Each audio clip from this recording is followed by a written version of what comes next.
In the dim light of existence, humanity grapples with a question that has echoed through the corridors of time. Do we truly possess free will? This seemingly simple inquiry opens a Pandora's box of philosophical, scientific, and existential dilemmas. We are left to ponder. Are we masters of our fate, or are we mere puppets in a preordained play with strings pulled by forces beyond our comprehension? The paradox of free will invites us into a dark, unsettling exploration of choice and determinism, weaving through the minds of great thinkers and the latest findings of modern science. To embark on this journey, we must first navigate the terrain of philosophy. The roots of free will can be traced back to ancient civilizations, with thinkers like Aristotle positing that humans are rational beings capable of making choices. However, as philosophy evolved, so did skepticism. The philosopher Baruch Spinoza argued that everything, including human actions, is determined by preceding causes. In contrast, existentialists like Jean-Paul Sartre championed radical freedom, asserting that individuals are condemned to choose and thus bear the weight of their decisions. Yet, as we delve deeper, we uncover a paradox. If our choices are truly free, can they be influenced by anything outside ourselves? Or are we, as some determinists propose, simply the products of our genetics, environment, and prior experiences? This dichotomy raises an unsettling question. If everything we do is influenced by external factors, what does it mean for our moral responsibility? Are we accountable for actions that we may not have freely chosen? Turning to the realm of science, we find compelling evidence that challenges the very notion of free will. Neuroscientific studies have shown that the brain often initiates decisions before we are consciously aware of them. In a landmark experiment conducted by Benjamin Libet in the 1980s, participants were asked to press a button at will while their brain activity was monitored. The results revealed a curious phenomenon. Brain activity indicating the decision to press the button occurred several milliseconds before the participants reported their conscious intention to act. This finding can be disconcerting. If our brains are making decisions without our conscious awareness, do we truly possess the autonomy we believe we have? The implications are profound. If our thoughts and actions are dictated by neural processes beyond our control, how do we reconcile this with our understanding of personal agency? Are we merely spectators in our own lives, observing decisions made by our unconscious minds? As we grapple with these findings, we must consider the implications for our society. If free will is an illusion, how do we approach concepts like justice and punishment? Are we to forgive those who commit crimes, absolved by the notion that they were never wholly in control? Or do we cling to the belief in free will as a necessary construct for maintaining social order? Further complicating matters is the burgeoning field of epigenetics, which explores how our environment can influence gene expression. This adds another layer to the debate. If our genetic predispositions can be altered by external factors, to what extent are our choices truly our own? The interplay between nature and nurture creates a web of complexity, suggesting that while we may have the illusion of choice, our options are often constrained by biological and environmental factors. Consider the case of addiction. A person raised in an environment rife with substance abuse may find their choices heavily influenced by the patterns they observe. Their cravings and compulsions could be viewed through the lens of determinism. Are they fully responsible for their addiction, or are they victims of a cycle that predestines them to repeat the mistakes of their predecessors? This leads us to a chilling realization. Choices made in desperation can be dictated by forces far beyond the individual's control. What happens to our understanding of self when we acknowledge these influences? Does it dilute our sense of identity, or does it challenge us to redefine it in a more collective context? As we wander deeper into this labyrinth of thought, we encounter the existential dilemma. If free will is an illusion, what does that mean for the quest for meaning in life? For many, the idea of a predetermined path offers little solace. What comfort can be derived from a life that is merely a series of inevitable occurrences? Yet, as existentialist philosophers propose, perhaps it is in this very absurdity that we find freedom. Sartre famously declared, "Existence precedes essence," suggesting that it is our choices that define us, not some predetermined essence. In this view, despite the constraints of biology and environment, we have the power to create meaning through our choices. But such a perspective is fraught with anxiety.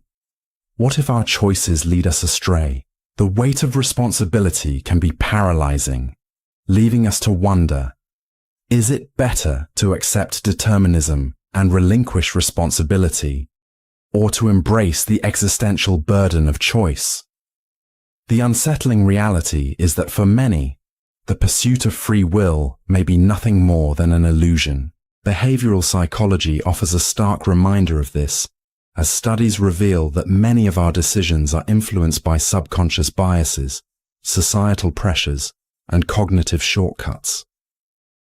The mere act of choosing can be manipulated by framing effects and emotional states, leading us to question the authenticity of our choices. Consider the marketing industry, which expertly crafts messages to influence consumer behavior. Are we truly making independent decisions when we buy a product, or are we merely responding to stimuli designed to sway us? The implications extend beyond consumerism. They challenge our understanding of autonomy in every facet of life, from relationships to political beliefs. Are we truly in control, or are we merely navigating a maze constructed by external influences? As we confront the complexities of free will, we arrive at a potential reconciliation between determinism and the essence of choice. Perhaps the truth lies not in a binary understanding of free will versus determinism, but in recognizing the shades of grey that exist in between. Acknowledging the influences that shape our decisions does not negate our capacity for choice. Rather, it enriches our understanding of human experience. We may not be wholly autonomous beings, but we are capable of reflection, adaptation, and growth. In recognizing the forces that influence us, we can strive for greater awareness and intentionality in our choices. In a world where our decisions often feel dictated by circumstances, the act. In the annals of human thought, few problems have haunted our intellectual landscape as persistently as the problem of evil. This philosophical quandary challenges the very foundations of our understanding of morality, existence, and the divine. How can a world permeated by suffering and malevolence coexist with the idea of an omnipotent, omnibenevolent, and omniscient deity? This question invites us to embark on a journey that traverses the dark corridors of philosophy, theology, and even psychology. The problem of evil is not merely an abstract puzzle, it is deeply rooted in theological discourse. The classical formulation emerges from the juxtaposition of God's attributes with the palpable existence of evil. St. Augustine, one of the early church fathers, posited that evil is not a substance, but a privation of good, essentially a deficiency rather than a presence. This notion suggests that evil arises when free will, granted to humanity by a benevolent God, is misused. Yet, this raises a provocative question.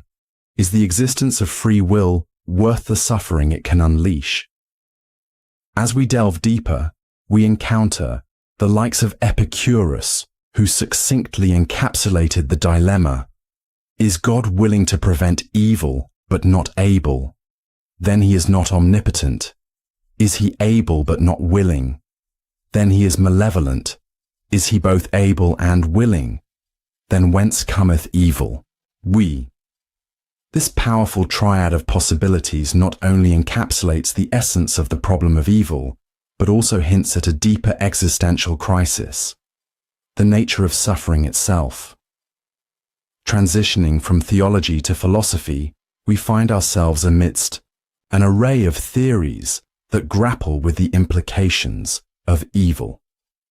One of the most significant contributions comes from the realm of existentialism, particularly through the lens of thinkers like Jean-Paul Sartre and Friedrich Nietzsche. These philosophers argue that the universe is indifferent.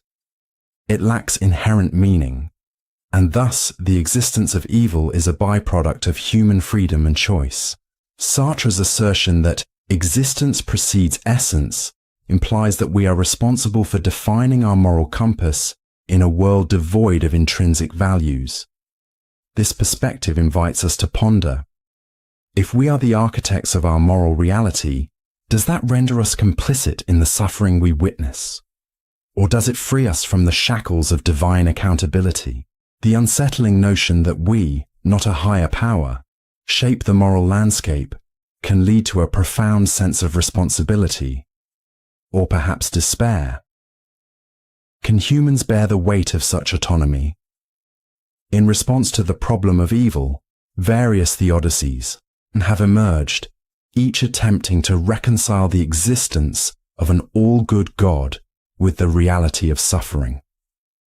The free will defense, championed by philosophers like Alvin Plantinga, argues that free will is a greater good that justifies the existence of evil. In this view, a world with free will, despite its potential for suffering, is preferable to a deterministic universe where moral choices are stripped away. However, this defense raises further questions. Does the existence of free will absolve God of responsibility for the atrocities committed by humanity? Can a benevolent deity truly allow for the horrendous acts that plague our world, from genocide to natural disasters? The implications of these questions are far-reaching. They suggest not only a theological conundrum, but also challenge our understanding of justice and accountability in a seemingly chaotic universe. As we navigate this labyrinth of thought, we encounter another dimension of the problem of evil, the role of suffering itself. Is suffering merely an evil to be eradicated, or can it serve a greater purpose? Philosophers such as John Hick have proposed the soul-making theodicy, suggesting that suffering is an essential catalyst for spiritual growth and moral development. In this view, the trials we endure can lead to greater virtues such as compassion, resilience, and empathy. Yet this perspective can feel unsettling.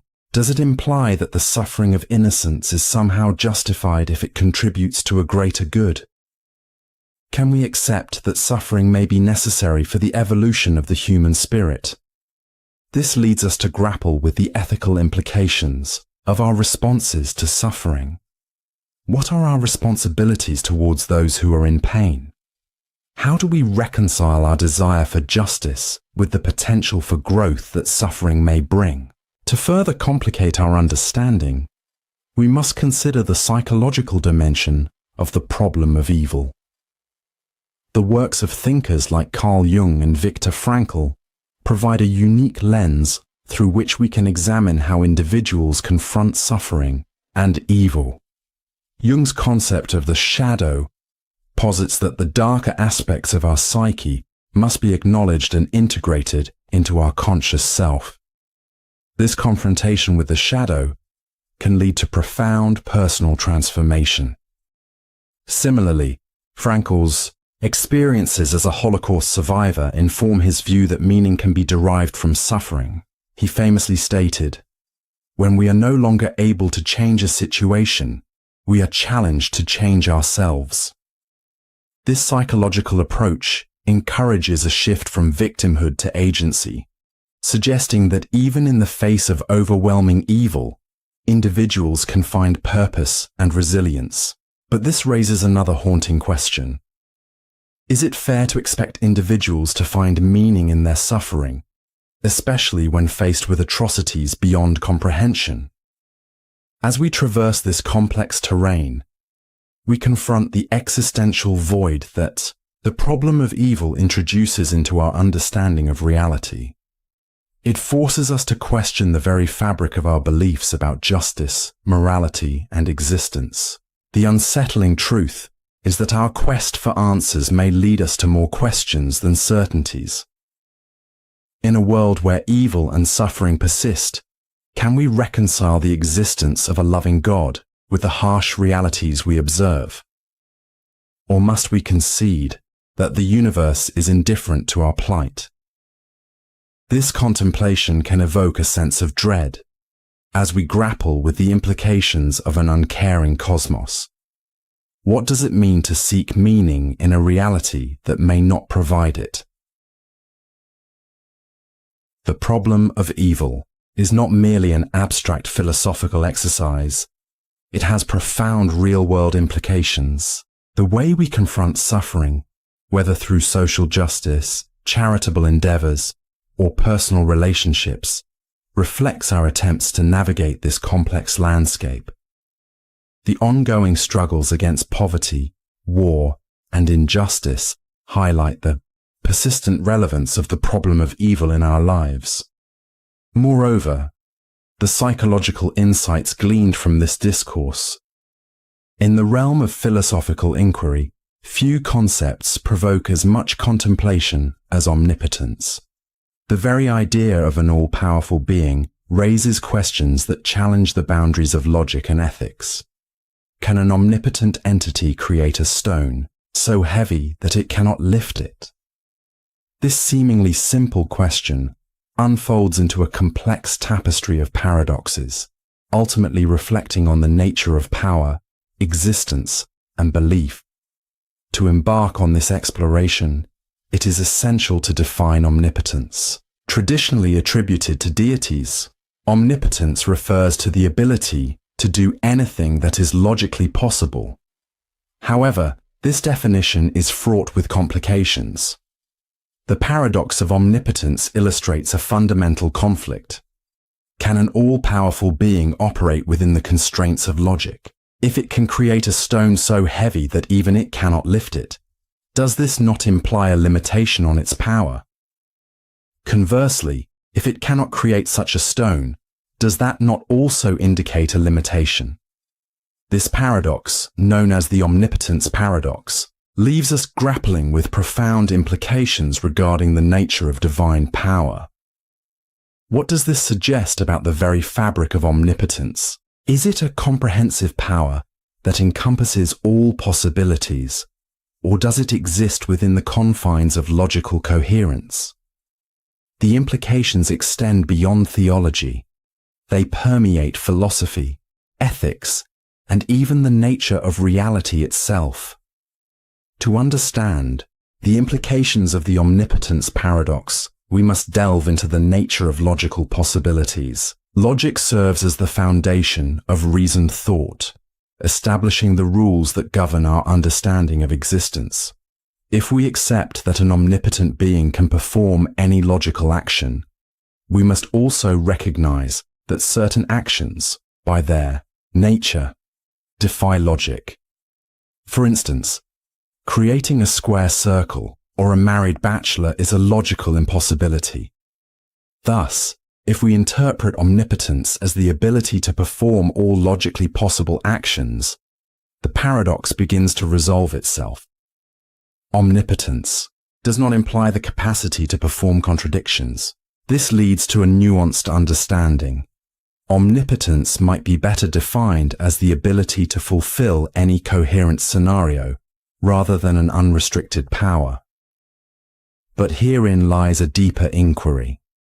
If an omnipotent being cannot act outside the boundaries of logic, what does this say about the universe it creates? Is the cosmos itself bound by these same rules, or does it operate under a different set of principles? Throughout history, theologians and philosophers have wrestled with the implications of omnipotence The tension between divine power and human free will is a recurring theme. If an omnipotent being dictates every action, where does that leave human agency? Theologians have proposed various frameworks to reconcile these two forces. One perspective suggests that divine omnipotence does not negate human free will. Rather, it coexists with it. This view posits that while God has the power to intervene in human affairs, doing so would infringe upon the freedom of choice that is integral to moral responsibility. In this light, humans are seen as co-creators, empowered to make choices within the parameters established by an omnipotent being. However, this raises further questions. If God is all-powerful, why does suffering exist? If human choices can lead to pain and chaos, is there a limit to divine power? This conundrum invites us to consider the nature of evil and suffering in a world governed by an omnipotent force. Can an omnipotent being allow for chaos as a means to uphold free will? As we navigate through these philosophical terrains, we encounter broader implications of omnipotence in our understanding of the universe. The laws of physics, with their precision and predictability, often feel at odds with the concept of an all-powerful creator. The universe operates according to established principles: gravity, electromagnetism, and quantum mechanics that govern all matter and energy. If we accept that an omnipotent being created these laws, we must confront the idea that they are in some way a reflection of divine intent. Yet, if the universe operates according to fixed laws, does this limit the power of the Creator? Are we then trapped in a deterministic framework that challenges the very notion of divine intervention?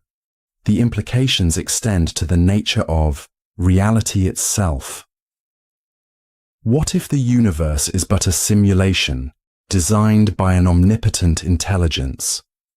Here, we encounter a different paradox.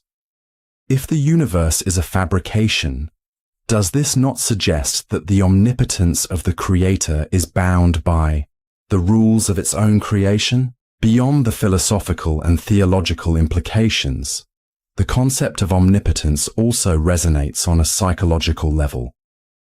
The desire for control and power is a fundamental aspect of human nature, often leading individuals to seek dominion over their lives and environments. This pursuit raises profound questions. What happens when the quest for omnipotence is pursued to its extremes? In the context of leadership and authority, the psychological desire for omnipotence can manifest in various ways. History is replete with figures who sought ultimate control, often to disastrous ends. The paradox of power becomes evident. The more one attempts to exert control, the more one risks losing it. The desire for omnipotence can lead to tyranny, oppression, and ultimately, a failure to understand the complex web of interconnectedness that defines human existence. In grappling with our own limitations, we confront the darker aspects of the human psyche. Are we predisposed to delude ourselves into believing we can achieve omnipotence, only to face the inevitable consequences of our hubris? As we look ahead, the concept of omnipotence takes on new dimensions in the context of technology and artificial intelligence. The rapid advancement of technology raises questions about the boundaries of human capability. Can we create machines that possess a semblance of omnipotence in their capacity to process information, make decisions, and even learn? However, this leads us back to the original paradox. If we create a machine with near omnipotent abilities, do we risk creating something beyond our control? The ethical implications of such. The concept of time travel has fascinated humanity for centuries. It invites us to ponder our existence, the fabric of reality, and the intricate dance between cause and effect. Among the myriad of theories and paradoxes that spring from this tantalizing idea One stands out as particularly unsettling: the grandfather paradox. This perplexing scenario not only challenges our comprehension of time, but also calls into question the very nature of reality itself. At its core, the grandfather paradox presents a hypothetical situation in which a time traveler goes back to the past and inadvertently prevents their own grandfather from meeting their grandmother. If this were to occur, the time traveler would never be born, leading to the inevitable question: how could they have traveled back in time to cause this alteration in the first place? This paradox is a vivid illustration of the complexities inherent in the concept of time travel and the implications it holds for our understanding of causality. Imagine a young man named Jack, deeply enthralled by the idea of time travel. Armed with a futuristic device, he journeys back to 1950, determined to prevent a tragic event in his grandfather's life. However, upon arriving, Jack inadvertently causes a chain of events that leads to his grandfather never meeting his future wife. As a result, Jack's own existence hangs in the balance, suspended in the delicate web of time. How can Jack exist and yet not exist? This paradox exposes the fragility of our understanding of linear time. The grandfather paradox raises fundamental questions about the nature of time itself. Traditionally, we perceive time as a linear progression, a straight line from past to present to future. This viewpoint is deeply embedded in our daily lives, shaping our understanding of events and causality. However, if we consider time as a non-linear construct, the implications become far more complex. In theoretical physics, concepts such as Einstein's theory of relativity challenge our conventional understanding of time. According to relativity, time is not absolute. It can stretch and warp depending on speed and gravitational fields. This leads to scenarios where time may not flow uniformly for all observers. If we entertain the notion of alternate timelines or parallel universes, the grandfather paradox could be resolved. Jack might create a new timeline where his grandfather never meets his grandmother, while simultaneously existing in another timeline where his existence remains unchanged. But does this truly alleviate the paradox, or does it merely shift the complexity to another dimension? The grandfather paradox has been a catalyst for various theoretical explorations in physics. One of the most prominent theories that attempt to reconcile time travel with causality is the many worlds interpretation, MWI, of quantum mechanics. Proposed by physicist Hugh Everett III in the 1950s, MWI suggests that every quantum event branches off into a new universe, creating a multiverse of possibilities. Under this framework, Jack's journey back in time would generate a new universe where his grandfather never meets his grandmother, while the original timeline remains unaffected. However, this leaves us with another unsettling question. Are we merely observers in a vast multiverse, or do our decisions and actions hold weight in shaping reality? The implications of MWI challenge the very essence of choice and free will. If every possible outcome exists in its own universe, what does it mean to make a decision? Are we merely navigating a predetermined labyrinth of possibilities, or do we wield the power to shape our destinies within the confines of our timeline? Causality, a fundamental principle that underpins our understanding of the universe, plays a pivotal role in the grandfather paradox. It asserts that every effect must have a cause, creating an intricate web of connections that dictate the flow of events. When Jack travels back in time, he becomes an agent of change, yet his actions threaten to unravel the very fabric of causality. Consider this. If Jack succeeds in altering history, does he not also alter the motivations and decisions that led him to become a time traveler in the first place? The paradox unveils an unsettling reality. Our actions are intertwined with a network of causes and effects, and any disruption could reverberate through time itself, leading to unforeseen consequences. In this light, the grandfather paradox serves as a cautionary tale about the fragility of existence and the complex interplay between choice and consequence. While time travel remains firmly within the realm of science fiction, the philosophical implications of the grandfather paradox extend far beyond theoretical musings.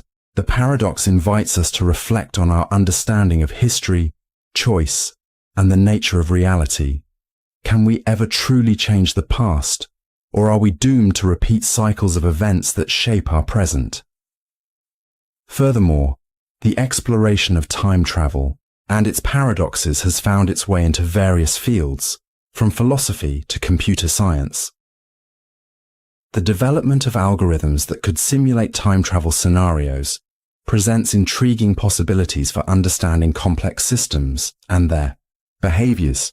In the realm of artificial intelligence, the analysis of causality can lead to more sophisticated decision-making processes, potentially allowing machines to navigate the labyrinth of choices with greater efficacy.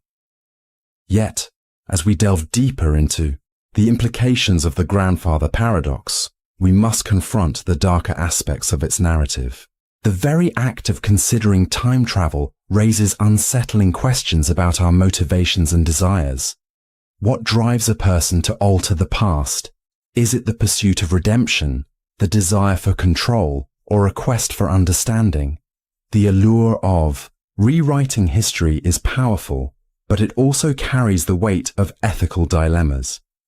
Imagine a world where time travel became a reality.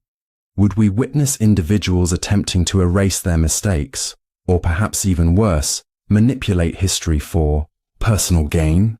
The ethical ramifications of such power would be profound, challenging our moral compass and forcing us to confront the consequences of our actions. The grandfather paradox serves as a stark reminder that the pursuit of knowledge and power carries with it the potential for chaos and destruction. As we navigate the labyrinth of the grandfather paradox, we are left with more questions than answers. The interplay of time, causality, and free will invites us to contemplate the nature of reality itself. Are we mere players in a predetermined narrative, or do we possess the agency to shape our destinies? Imagine a world where the threads of time are not fixed, where the past, present, and future intertwine in a dance of causality that defies our understanding. The bootstrap paradox, a concept steeped in the complexities of time travel, invites us to tread into the dark corridors of theoretical physics and philosophy where these notions of reality blur, leaving even the most sagacious minds questioning their understanding of existence.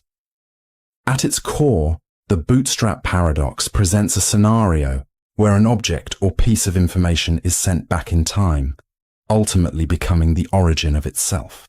This cyclical causation raises profound questions. If an event has no discernible beginning, how can we attribute meaning or cause to it? Can we truly influence our past? Or are we merely following a predetermined script written by the very fabric of time itself? To fully grasp the bootstrap paradox, we must first establish a foundation in the realm of time travel. The concept of time travel has been a staple of science fiction for decades, providing fertile ground for exploring the implications of causality. Yet, as we delve deeper, we uncover that this is not merely the realm of fiction, but a serious consideration in theoretical physics, particularly within the frameworks of general relativity. Einstein's theory of relativity posits that time is relative, a malleable dimension that can bend and stretch under the influence of speed and gravity. However, while we can theoretically warp time through high velocities or massive gravitational fields, the paradox begins to emerge when we consider the implications of traveling backward in time. Imagine, for instance, a scientist who invents a time machine and travels back to meet their younger self. They then hand over the plans for the time machine, which their younger self meticulously follows to create the very device that allows for this journey. In this loop, the origin of the plans becomes obscured. They exist without a definitive source. The question looms, who created the time machine? Did the scientist invent it, or was it merely a product of temporal recursion?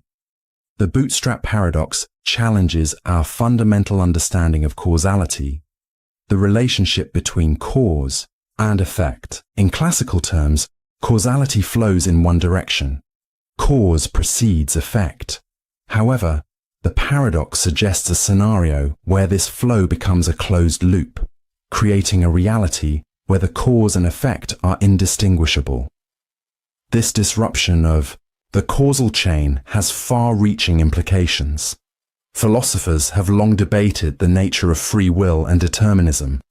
If our actions are influenced by information or events from the future, do we truly possess agency? Or are we simply players in a cosmic play, following a script written by the unyielding hands of time? As we wrestle with these questions, consider the unsettling reality. If knowledge can transcend temporal boundaries, what implications does that have on our understanding of fate and choice?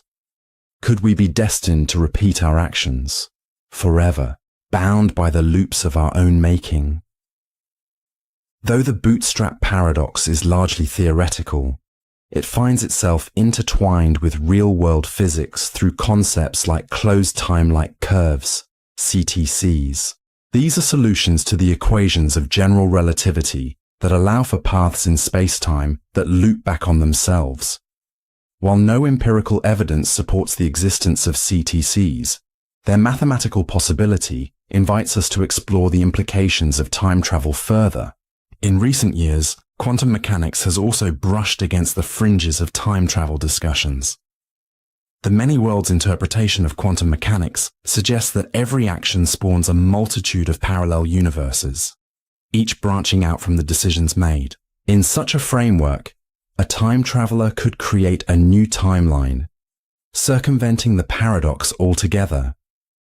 Yet this solution raises its own questions. If we can create alternate realities, what does that mean for our understanding of existence? Are we merely one of many versions of ourselves, forever lost in a multiverse of infinite possibilities? Moreover, the bootstrap paradox finds its way into contemporary discussions on information theory and its implications for technology. As we grapple with the advent of artificial intelligence and machine learning, we must confront the question of originality. If a machine learns from past data to create something new, can that creation truly be considered original? Or is it simply a reflection of the data and experiences fed into it? This echoes the bootstrap paradox, where the source of creation becomes obscured in the cyclical nature of influence and output. As we venture deeper into the labyrinth of the bootstrap paradox, we are compelled to question the very nature of reality itself. What happens when we realize that our understanding of time is not the linear narrative we have always believed it to be? The unsettling thought that time may not be a straight path, but rather a complex tapestry woven with loops and knots, challenges our perceptions of existence. Consider the implications of a universe where time is not merely a river flowing from the past to the future, but rather a vast ocean where currents can collide and intertwine. In such a reality, how do we measure progress or growth? If our lives are merely echoes of past choices resonating into the future, what does that say about our identities? Are we the sum of our experiences? Or are we trapped in a cycle of repetition, forever chasing the shadows of our former selves? The bootstrap paradox serves as a haunting reminder of the limitations of human understanding. It forces us to confront uncomfortable truths, that our grasp on reality may be more tenuous than we care to admit. As we ponder these questions, we are left with a lingering sense of unease.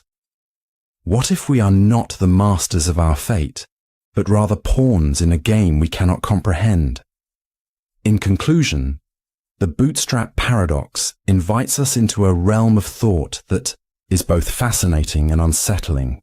It challenges our understanding of time, causality, and existence itself. As we navigate these complex ideas, we find ourselves grappling with profound questions that have no easy answers. As we close the chapter on this exploration, we are left with a sense of wonder and unease. The paradox reminds us that our understanding of reality is perpetually evolving.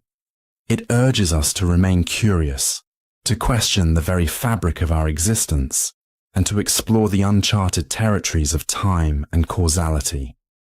In the world of probability, few puzzles have captured the imagination as intensely as the Monty Hall problem. Named after the host of the television game show Let's Make a Deal, this paradox not only challenges our understanding of probability, but also reveals the intricate relationship between intuition and logic. As we traverse this mental labyrinth, we will confront our own assumptions, question the very fabric of decision-making, and leave behind the comforting embrace of certainty. Imagine yourself as a contestant on a game show.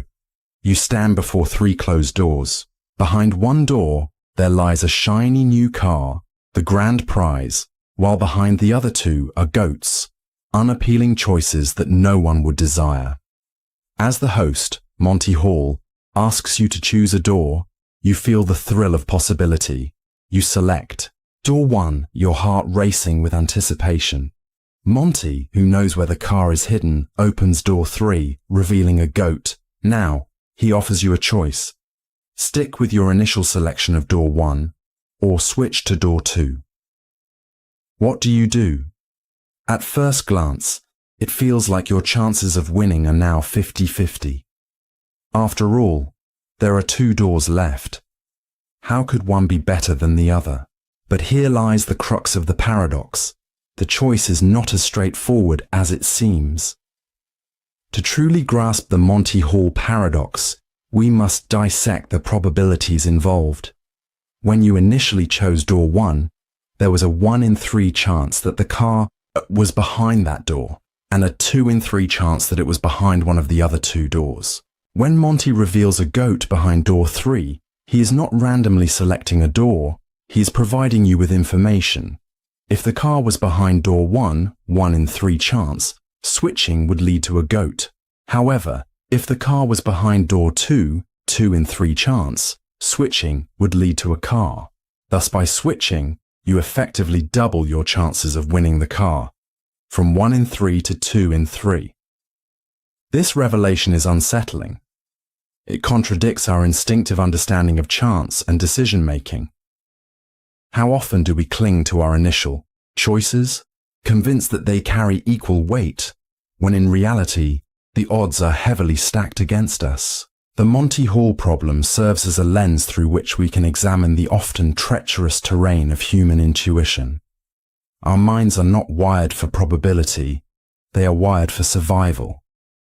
In a world where split-second decisions can determine life or death, relying on gut feelings has evolutionary advantages. Yet, when faced with the complexities of modern probability, this instinct can lead us astray. Psychologists have studied this phenomenon extensively, exploring how cognitive biases can distort our understanding of probability. The illusion of control, for instance, leads us to believe we can influence outcomes in scenarios governed by chance. When faced with the Monty Hall conundrum, many contestants will stubbornly refuse to switch doors, convinced that their initial choice is somehow imbued with a special significance. What does this tell us about our decision-making processes? Are we prisoners of our own cognitive biases, unable to escape the labyrinth of our minds? The implications of the Monty Hall paradox extend far beyond game shows and mathematical curiosities. Understanding probability can have profound effects on various fields, including economics, medicine, and even artificial intelligence. In economics, for instance, the Monty Hall problem illustrates the importance of information in decision-making. Markets are influenced by a myriad of factors, and the ability to process information accurately can mean the difference between profit and loss. Investors must navigate uncertainty, often relying on heuristics that can lead them astray, much like a contestant convinced that sticking with their initial choice is the best strategy. In medicine, the Monty Hall paradox can inform approaches to diagnosis and treatment. Physicians often face decisions with incomplete information. Just as Monty reveals a goat, doctors must interpret test results and make choices based on probabilities. The understanding that initial assessments may be less reliable than subsequent data could reshape how healthcare professionals approach patient care. Even in the realm of artificial intelligence, the Monty Hall problem serves as a cautionary tale. As AI systems become increasingly autonomous, understanding how these systems process information and make decisions becomes crucial. Without a solid grasp of probability, we risk creating algorithms that mirror our own cognitive biases, perpetuating errors in judgment. As we delve deeper into the Monty Hall paradox, we must confront a more unsettling truth: the paradox of choice. In a world overflowing with options, the freedom to choose can become a burden. The Monty Hall scenario embodies this tension. You are granted the power to change your fate, yet the very act of choosing can lead to confusion and regret. How many decisions in our lives mirror the Monty Hall problem? When faced with a myriad of options, career paths, relationships, investments, do we truly make informed choices, or do we rely on gut feelings, clinging to the illusion of control? The paradox of choice suggests that with each option we consider, the weight of uncertainty grows heavier. This phenomenon extends into our daily lives, where the fear of making the wrong choice can paralyze us. The Monty Hall problem serves as a reminder that sometimes the best decision is to embrace the uncertainty, to acknowledge that our initial choices may not be as favorable as we believe. The Monty Hall paradox is more than a simple puzzle. It is a profound exploration of human cognition, decision-making, and the nature of reality itself. It forces us to confront our assumptions, challenge our intuition, and embrace the unsettling truth that uncertainty is an inherent part of life. As we navigate the complexities of probability and decision-making, we must remain vigilant, questioning our understanding of the world around us.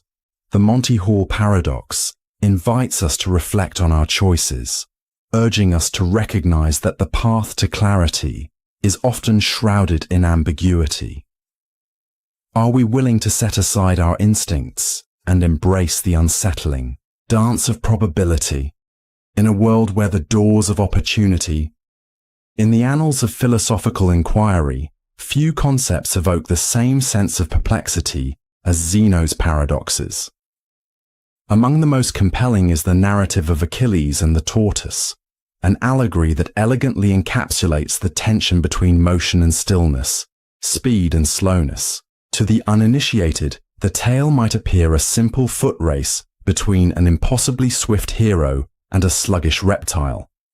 However, the implications ripple far deeper into the fabric of reality, challenging our understanding of space, time, and the very nature of existence. Imagine a race between Achilles, the swift-footed Greek warrior, and a tortoise. The tortoise, confident in its slow but steady pace, is granted a head start. Zeno posits that Achilles, despite his superior velocity, can never overtake the tortoise because, by the time he reaches the point where the tortoise began, the tortoise has moved forward, albeit by a fraction. Each time Achilles reaches the tortoise's last position, the tortoise has already advanced, creating an infinite series of points Achilles must traverse. The conclusion is unsettling. Achilles can never win the race. But what does this paradox reveal about our understanding of motion? At its core lies a confrontation with the concepts of infinity and continuity. The infinite divisibility of space suggests that no matter how fast one moves, they are eternally chasing a target that recedes into the distance. This notion echoes through mathematics and physics, where the continuum of points raises questions about the very nature of time and space. How can we reconcile the seemingly paradoxical notion that an entity can be in motion, yet never reach its destination? Zeno's paradox is not merely an intellectual exercise. It has profound implications for how we perceive reality. In mathematics, the resolution of this paradox led to the development of calculus, where the concept of limits allows us to understand and quantify motion in a way that aligns with our empirical observations. In essence, calculus provides a framework to navigate the infinite divisions that Zeno highlighted, demonstrating that while the distances may be infinitely divisible, the time taken to traverse these distances can still be measured, allowing Achilles to ultimately prevail. Yet even within the confines of calculus, the unsettling nature of Zeno's paradox lingers. Are we merely accommodating our understanding of motion, or have we unearthed a deeper truth about the universe? When we apply calculus to the physical world, we reveal a reality where the paradox can be reconciled, but the underlying questions remain. Is reality fundamentally continuous, or is it a construct of our perception? To explore this further, we delve into the realm of physics, where concepts like quantum mechanics further complicate our understanding of motion and existence. At the quantum level, particles do not behave in the predictable manner that classical physics would suggest. Instead, they exist in a state of probability, where their exact position and velocity are indeterminate until measured. This introduces a level of uncertainty that echoes Zeno's paradox, a world where movement is not a straightforward path, but a dance of possibilities, a tapestry woven with threads of chance and chaos. Could it be that just as Achilles can never quite catch the tortoise, we too are forever grasping at the elusive threads of reality? As we probe deeper into the quantum realm, we encounter phenomena such as wave-particle duality, where particles exhibit both wave-like and particle-like properties, challenging our traditional notions of what it means to exist in motion. In a universe where the very act of observation alters the outcome, how can we claim to understand reality in its entirety? Transitioning from the micro to the macro, we must consider the implications of Zeno's paradox on the larger scales of the universe. The cosmos, governed by the laws of relativity, teaches us that time is not a constant, but rather a malleable dimension affected by speed and gravity. Here, the idea of simultaneity becomes a quagmire of philosophical inquiry. If two observers are moving relative to one another, they may not agree on what events occur simultaneously. This brings us to a haunting realization. The very fabric of our reality is interwoven with paradox.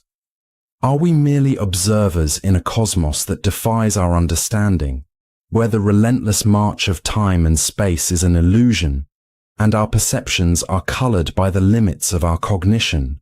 We must ask ourselves, what does it mean to truly understand motion if our grasp on reality is so tenuous? As we navigate this labyrinth of thought, we cannot overlook the implications of Zeno's paradox in the context of human experience. In our lives, we often find ourselves in races of our own, chasing goals, desires, and aspirations that perpetually elude us. The tortoise may symbolize the slow, steady progress that so many of us strive for, while Achilles represents our unyielding desire for achievement and success. Yet, are we not, in a sense, running a race against an infinite series of hurdles that we must continually overcome? Each goal achieved is merely a stepping stone to the next. a reminder that our journey is characterized by an unending pursuit rather than a definitive arrival. In an age where instant gratification reigns supreme, Zeno's paradox serves as a stark reminder of the importance of patience and persistence. Perhaps the true lesson lies not in the outcome of the race, but in the journey itself. As we grapple with our own tortoises, we must confront the unsettling notion that the finish line may always be just out of reach. Thus, we return to the very essence of Zeno's paradox. The interplay between Achilles and the tortoise invites us to reflect on the nature of our existence. Are we mere participants in a race that defies logical resolution, or do we possess the agency to reshape our understanding of motion, time, and achievement? As we question the fabric of reality, we find ourselves standing at the precipice of understanding, gazing into the abyss of the unknown. In closing, Zeno's Achilles and the tortoise is not just a riddle to be solved, but an invitation to explore the depths of our perception, to challenge our understanding of existence and motion, and to confront the paradoxes that lie at the heart of our reality. As we journey through the labyrinth of thought, we must remain vigilant, ever questioning the boundaries of our knowledge, and forever willing to embrace the unsettling truths that lie beyond. Are we, like Achilles, forever racing against an elusive taut? In the dim corridors of philosophical inquiry, few conundrums have endured as relentlessly as Zeno's dichotomy paradox, an ancient puzzle that beckons us to examine the very fabric of motion and existence.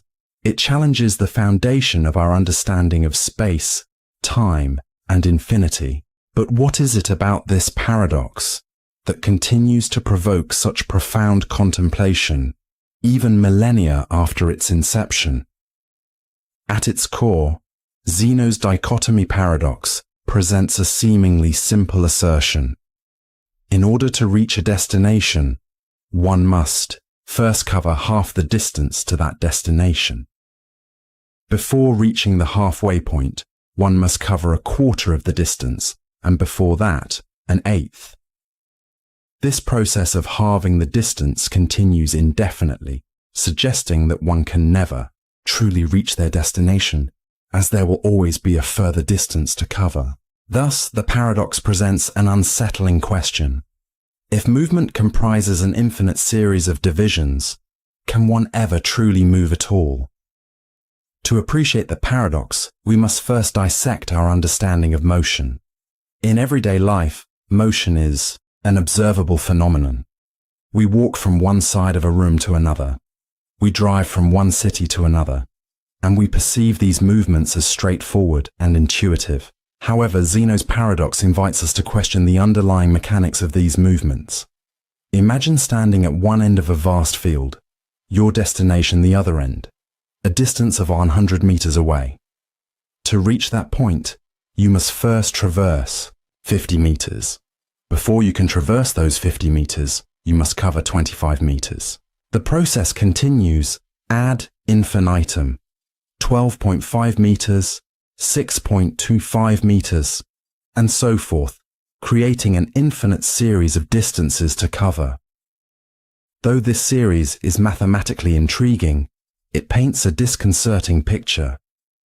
If there are infinite steps to take, how can one ever complete the journey? Zeno's paradox, while captivating, was met with significant scrutiny by later thinkers, particularly during the development of calculus in the 17th century. Mathematicians such as Isaac Newton and Gottfried Wilhelm Leibniz introduced concepts of limits and infinite series that provide a robust framework for understanding this paradox. Through the lens of modern mathematics, the infinite series presented by Zeno can indeed converge to a finite value. The series of distances 1, 2, 1, 4, 1, 8, and so forth can be summed up using the formula for an infinite geometric series. The sum converges to 1, meaning that, despite the infinite divisions, the total distance required to reach the destination remains a finite quantity. Thus, one can traverse the 100 meters within a finite time frame, rendering the paradox somewhat resolved. Yet, the unsettling nature of Zeno's paradox lingers. Even with mathematical proof that we can indeed reach our destination, the philosophical implications remain. What does it mean for our understanding of space and time when we can dissect motion into infinite segments? Are we mere constructs of mathematical abstractions, forever caught in a web of infinite possibilities? Zeno's dichotomy paradox extends far beyond philosophical musings. It finds resonance in various fields, including physics. In the realm of quantum mechanics, the concept of motion and particles takes on an even more bewildering character. The behavior of subatomic particles challenges classical notions of determinism and continuity, often reflecting the paradoxical nature of Zeno's original assertion.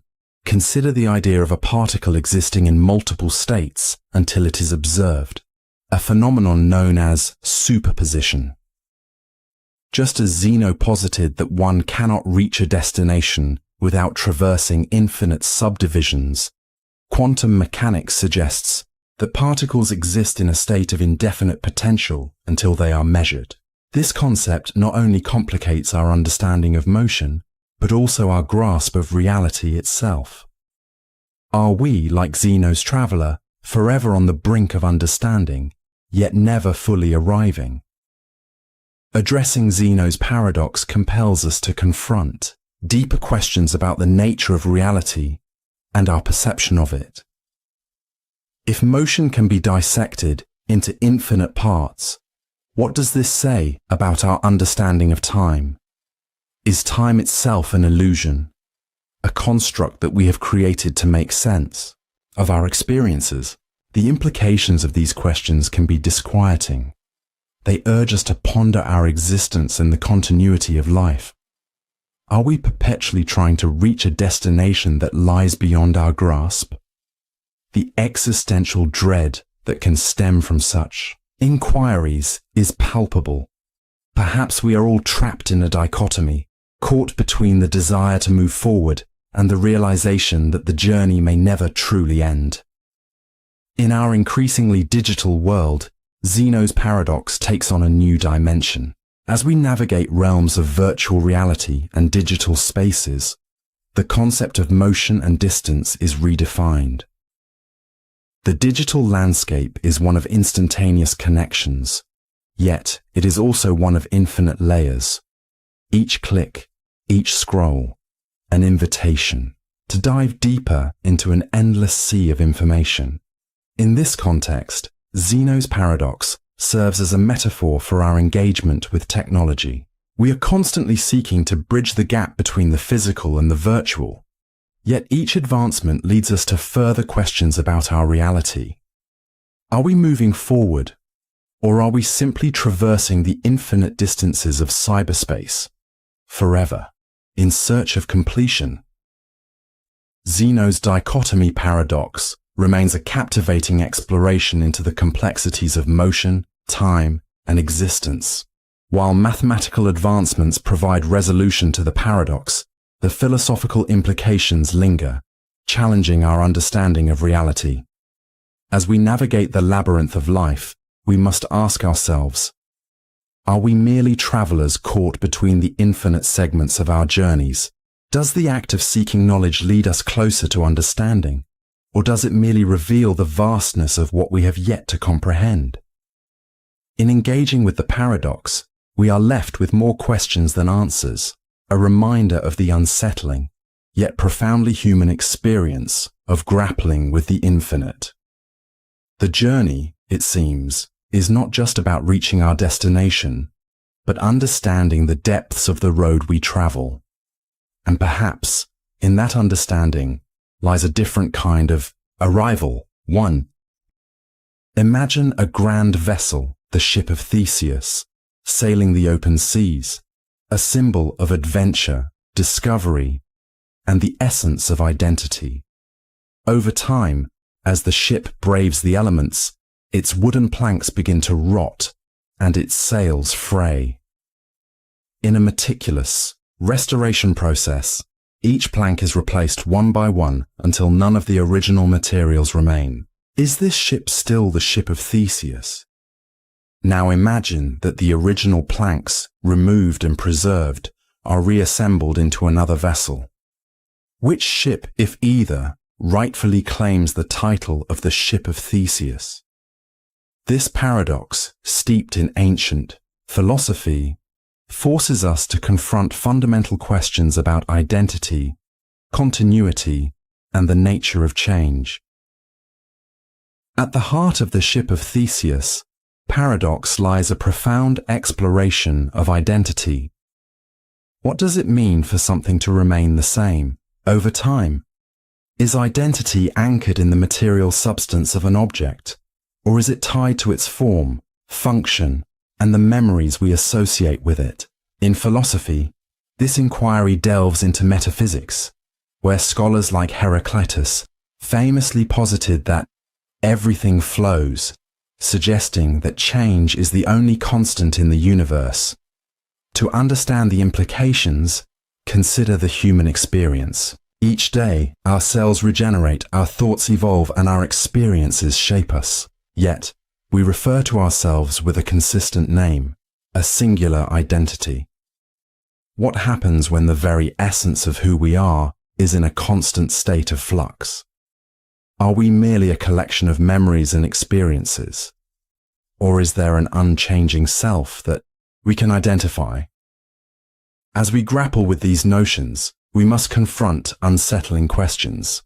If our physical bodies transform continuously, what does that mean for our sense of self? Are we the same person we were yesterday? Can we ever truly return to our former selves, or are we perpetually in a state of becoming?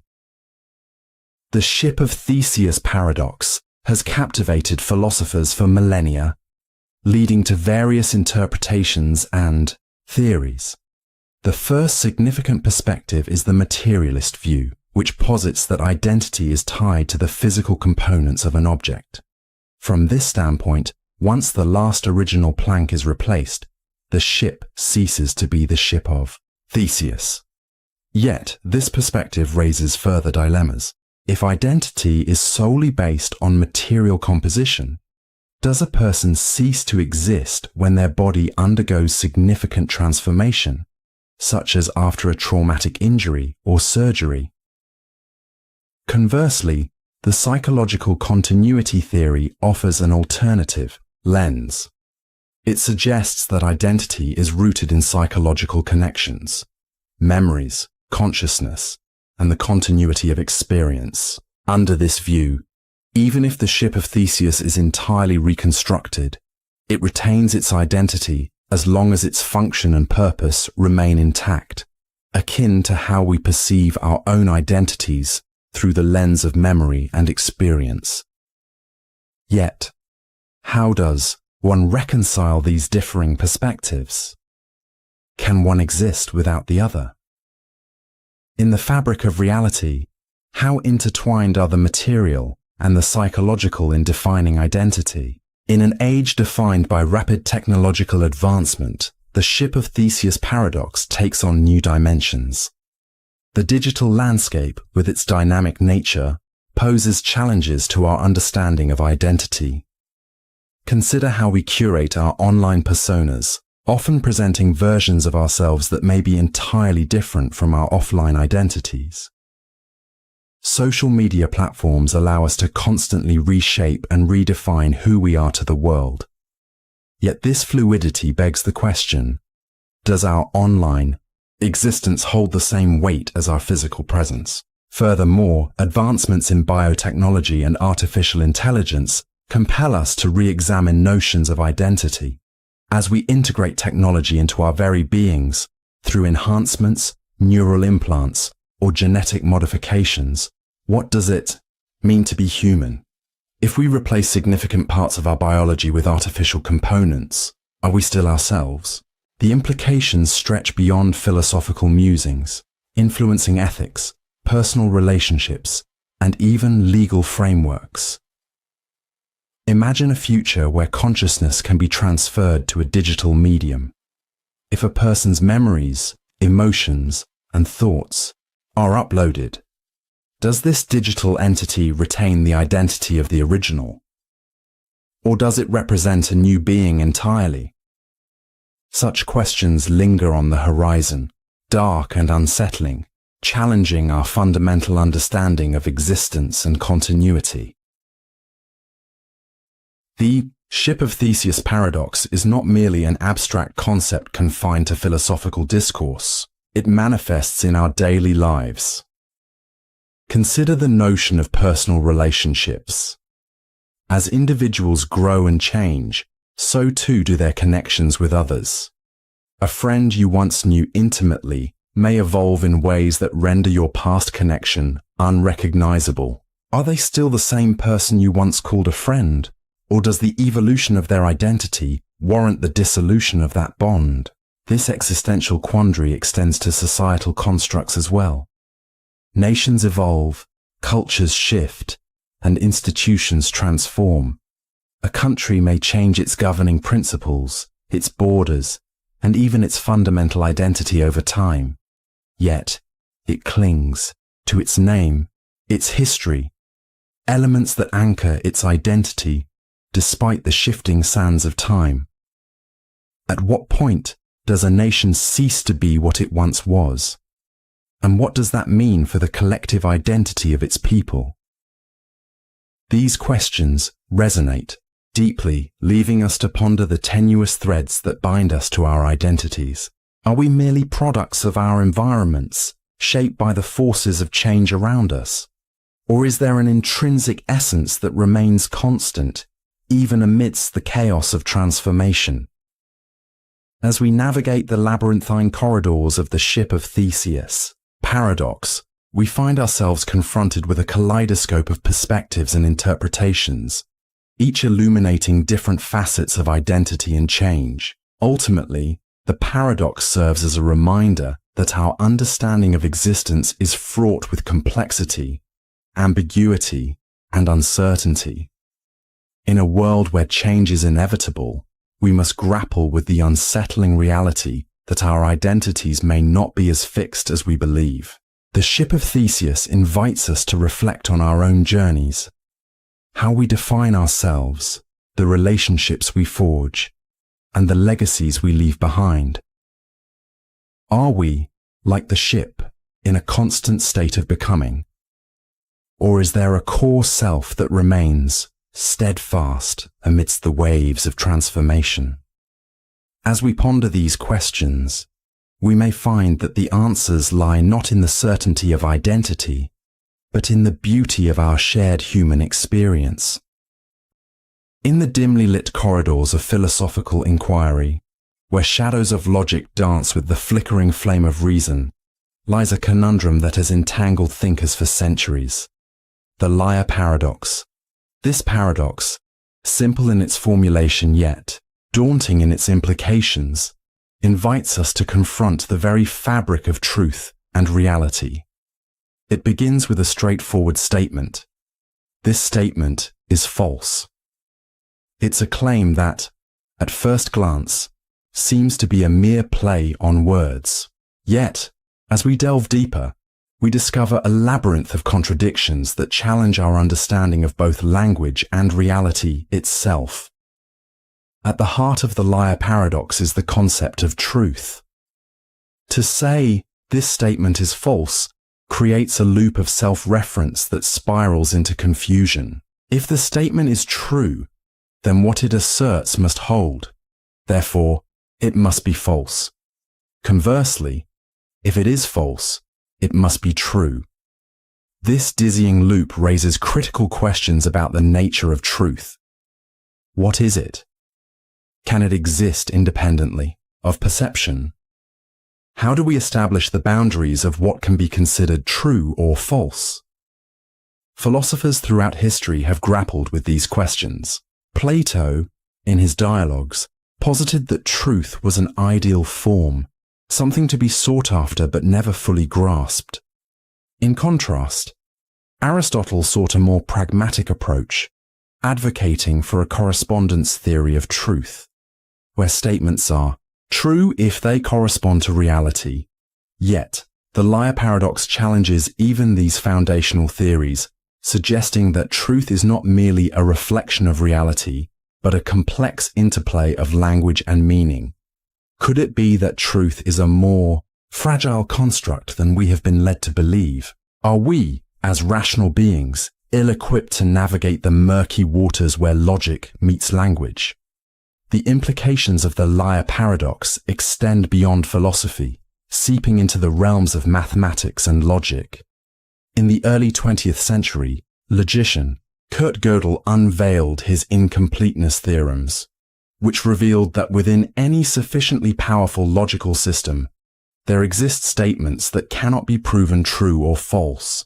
These truths, much like the liar paradox, expose the limitations of our logical frameworks, suggesting that there are inherent boundaries to what can be known or understood. Gödel's work invites us to reconsider the foundations of mathematics itself. If some truths are forever out of reach, what does that mean for our pursuit of knowledge? Is there a realm of reality that lies just beyond our cognitive grasp, perpetually eluding our understanding? And if so, how do we confront the unsettling idea that our most cherished beliefs might be built on shaky ground? The liar paradox is not confined to abstract philosophy. It seeps into our everyday lives, manifesting in the grey areas of morality, politics, and personal relationships. Consider the politician who claims, "I always tell the truth." This statement, while simple, is fraught with complications. If they have ever lied, then their statement is false, yet they could still be perceived as truthful in certain contexts. Here, the paradox illustrates how language can be manipulated, leading to a distortion of reality that shapes public perception. In our personal lives, we often grapple with the tension between honesty and deception. A friend might say, "I'm fine," while their body language betrays their true feelings. This dissonance raises a critical question. Is it possible to communicate truthfully while simultaneously concealing reality? The liar paradox, in this sense, serves as a reminder that truth is often more nuanced than it appears, an intricate tapestry woven from threads of intention, perception, and context. What does it mean to be truthful in a world where language can mislead? Are we condemned to navigate a landscape where certainty is but an illusion? As we explore the implications of the liar paradox, we encounter the philosophical concept of self-reference, a theme that resonates through various disciplines. In literature, authors like Jorge Luis Borges and Lewis Carroll have toyed with self-referential narratives that blur the line between fiction and reality. In mathematics, self-referential statements can lead to paradoxes that challenge the very foundations of logical reasoning. One might ponder, is self-reference a fundamental aspect of human cognition? The ability to reflect on our thoughts, to question our beliefs, may simultaneously empower us and ensnare us in a web of contradictions.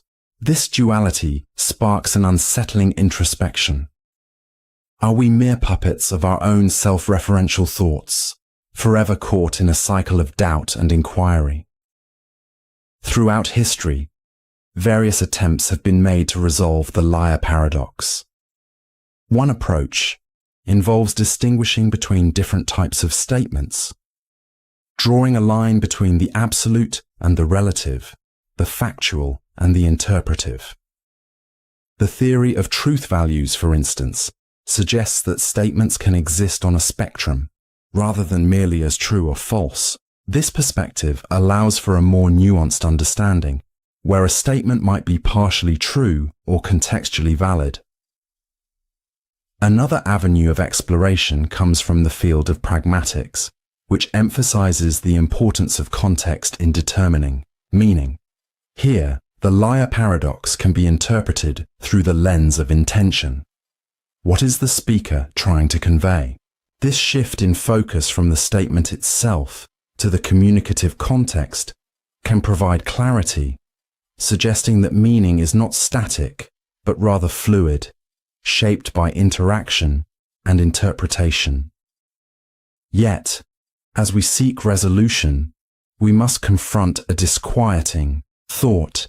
Is it possible that some paradoxes are simply unsolvable? Are there truths that exist outside the bounds of human understanding, lurking in the shadows of our cognitive limitations?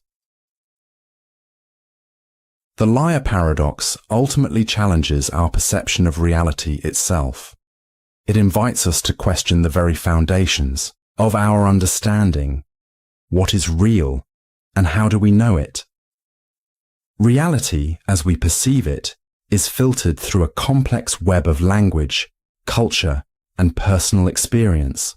The paradox reveals that our grasp on reality may be as fragile as the statements we use to describe it. In exploring the implications of the liar paradox, we are left with a profound sense of uncertainty.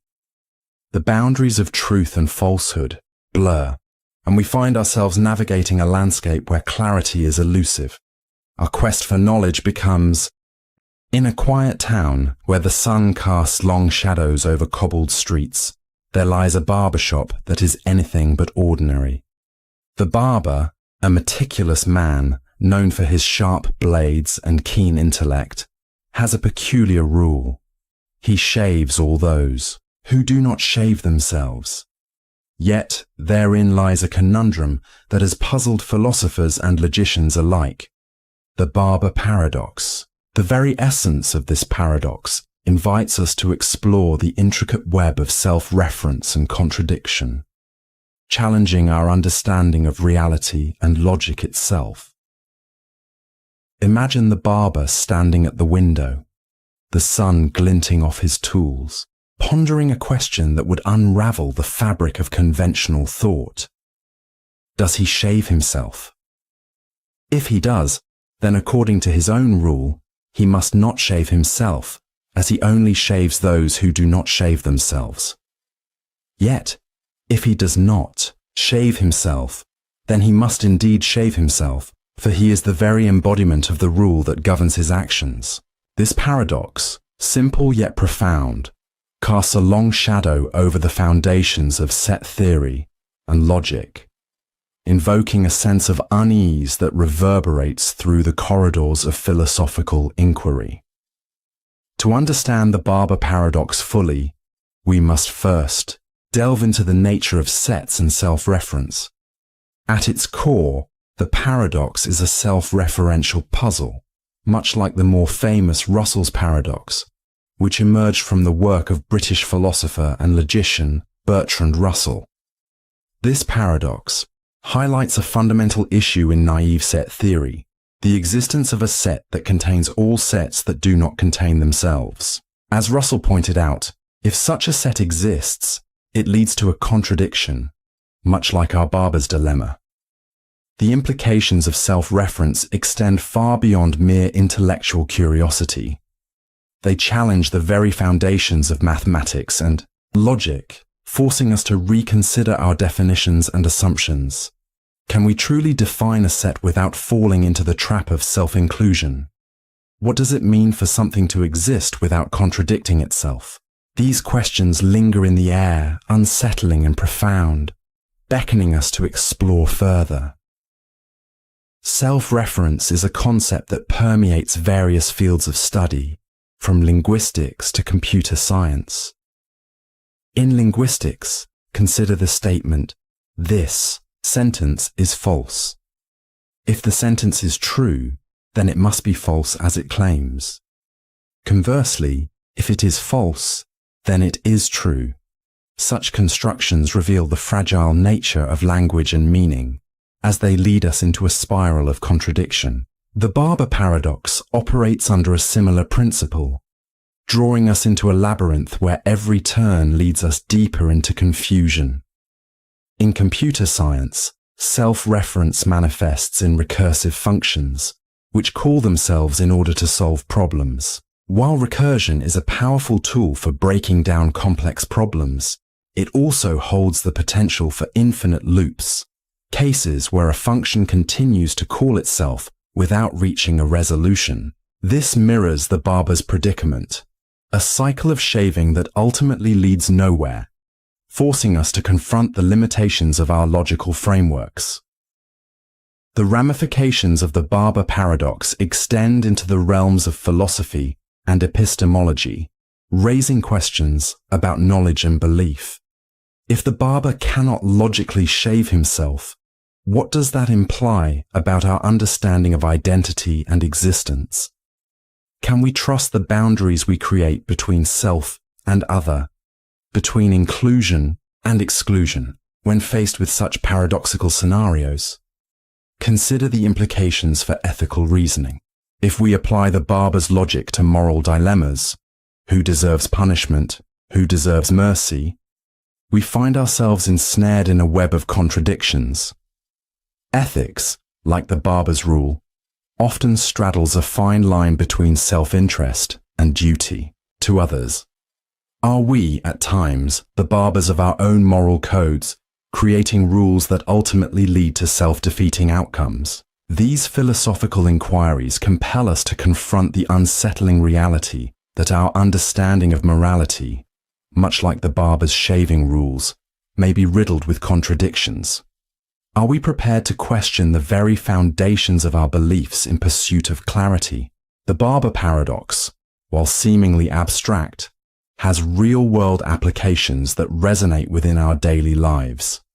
In programming, for instance, developers must grapple with concepts of infinite loops and recursion, ensuring that their code does not fall into self-referential traps. In legal systems, the paradox raises crucial questions about definitions and interpretations of laws.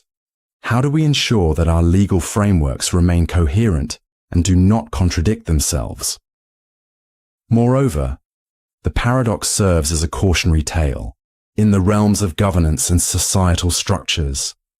Much like the barber's rule, systems of power and control can sometimes lead to self-defeating outcomes. When leaders create rules that exclude certain groups, they may inadvertently create divisions that undermine the very stability they seek to maintain. The implications of the barber paradox extend into the realms of artificial intelligence as well. As machines become more capable of self-learning, the potential for self-referential dilemmas increases. Can we program AI to navigate the complexities of human morality without encountering contradictions? As we venture into this uncharted territory, the lessons of the barber paradox loom large, reminding us of the delicate balance between logic and chaos. Ultimately, the barber paradox is a mirror reflecting our own attempts at understanding the universe. It forces us to confront the limitations of our logical constructs, inviting us to question the very nature of reality. As we navigate through the labyrinthine corridors of thought, we must grapple with the disturbing realization that not all questions have clear answers and not all truths are devoid of contradiction. In a world governed by rules and logic, can we ever escape the paradoxes that define our existence? As we ponder the implications of the barber paradox, we find ourselves standing at the precipice of understanding, gazing into the abyss of uncertainty. Where do we go from here? Are we prepared to embrace the chaos of self-reference, or will we retreat into the comfort of simplistic answers? The journey through this mental labyrinth continues, beckoning us to explore the shadows of logic and the light of understanding, even as the paradoxes challenge our perception of reality. In this relentless pursuit of clarity, we must ask ourselves, are we the barbers of our own fate, capable of shaping our destinies, or are we forever trapped in the paradoxes that define our? In the realm of philosophy and mathematics, paradoxes serve as haunting specters, challenging our understanding of truth, language, and the very fabric of reality. Imagine a grim courtroom, dimly lit, where the air hangs heavy with anticipation. A judge pronounces a sentence upon a man convicted of a crime, declaring that he will be hanged at noon on one day of the following week. The catch? The exact day will be a surprise to him. This chilling scenario unfolds into a paradox, known as the unexpected hanging paradox, which challenges our understanding of knowledge, belief, and the very essence of time. As the convicted man contemplates his fate, he begins to unravel the implications of the judge's statement. Surely, he reasons, he cannot be hanged on Friday. If he has not been hanged by Thursday at noon, then Friday would no longer be a surprise. With logical deduction, he eliminates Friday from consideration. But then, if Friday is off the table, it follows that Thursday must also be impossible. The same reasoning applies. If he reaches Wednesday without a hanging, he could expect Thursday, thus removing the element of surprise. This chain of reasoning continues, leading him to conclude that the hanging cannot occur at all. Yet, as the week progresses, he finds himself standing on the gallows on Wednesday, utterly shocked. The hanging occurs, and the paradox reveals itself starkly. How could he have predicted the unexpected nature of his impending death? At the heart of the unexpected hanging paradox lies a profound question about knowledge and belief. What does it mean to know something? Is knowledge merely a collection of facts, or is it shaped by our expectations and interpretations of reality? The convicted man's logical deductions illustrate a critical tension between certainty and surprise, a conflict that permeates human experience. Philosophers have long debated the nature of knowledge. The classical definition, originating from Plato, asserts that knowledge is justified true belief. Yet, in our quest for understanding, the unexpected hanging paradox challenges this notion. If knowledge can be undermined by logical reasoning, what does that say about our ability to predict the future or understand our reality? This tension raises deeper questions. How do we navigate a world filled with uncertainties? Is it possible to possess knowledge without the assurance of its accuracy? The paradox serves as a reminder that our understanding may be limited, shaped by our perceptions, biases, and the very frameworks we use to interpret information. The unexpected hanging paradox also invites us to explore the intersection between logic and reality. In a world governed by rules and reason, one might assume that logical deductions would lead to accurate predictions. Yet the paradox demonstrates that even the most seemingly rational conclusions can lead to unexpected outcomes. This dissonance between logic and reality has implications beyond the courtroom. Consider the realm of science, where theories are built upon rigorous reasoning and empirical evidence. Yet, history has shown us that scientific understanding is often fraught with contradictions and surprises. The transition from Newtonian physics to Einstein's theory of relativity exemplifies this shift. Once, we believed the universe operated under fixed laws. Now we grapple with the fluidity of time and space. So, how do we reconcile the certainty of scientific facts with the unpredictability of nature? The unexpected hanging paradox serves as a metaphor for this ongoing struggle. It reminds us that even in the most structured environments, surprises can emerge, challenging our perceptions and prompting us to reevaluate our beliefs. Expectations shape our understanding of the world, and the unexpected hanging paradox illustrates this principle poignantly. When the convicted man considers the hanging, he is not merely confronting a fate, he is grappling with the expectations surrounding it. His very reasoning stems from a desire to predict and prepare for the future, yet it is this same reasoning that leads him astray. In psychological terms, this phenomenon can be linked to cognitive bias, the tendency to interpret information in a way that aligns with our existing beliefs. The man's logical deductions are a manifestation of this bias, leading him to an outcome that defies his expectations. Research in cognitive psychology reveals that our expectations can distort our perceptions, influencing how we interpret events and make decisions. This insight extends beyond the confines of this paradox. In everyday life, how often do our expectations color our experiences? Whether in personal relationships, career choices, or even our responses to global events, the interplay of expectation and reality can lead to unforeseen consequences. The implications of the unexpected hanging paradox resonate across various fields, from law and ethics to economics and decision-making. In legal contexts, the paradox raises questions about fairness and the nature of punishment. How can a system claim to administer justice when the element of surprise can distort an individual's understanding of their fate? Similarly, in the realm of economics, the paradox serves as a cautionary tale about market predictions. Economic models often rely on rational behavior, yet human decision-making is frequently driven by expectations and biases. The 2008 financial crisis, marked by unexpected market collapses, stands as a testament to the limitations of conventional economic reasoning.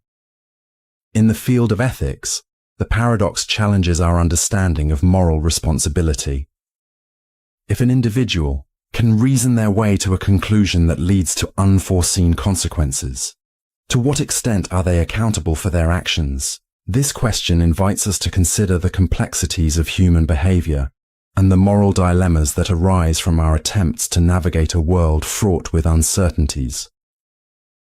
The unexpected, hanging paradox is not an isolated conundrum.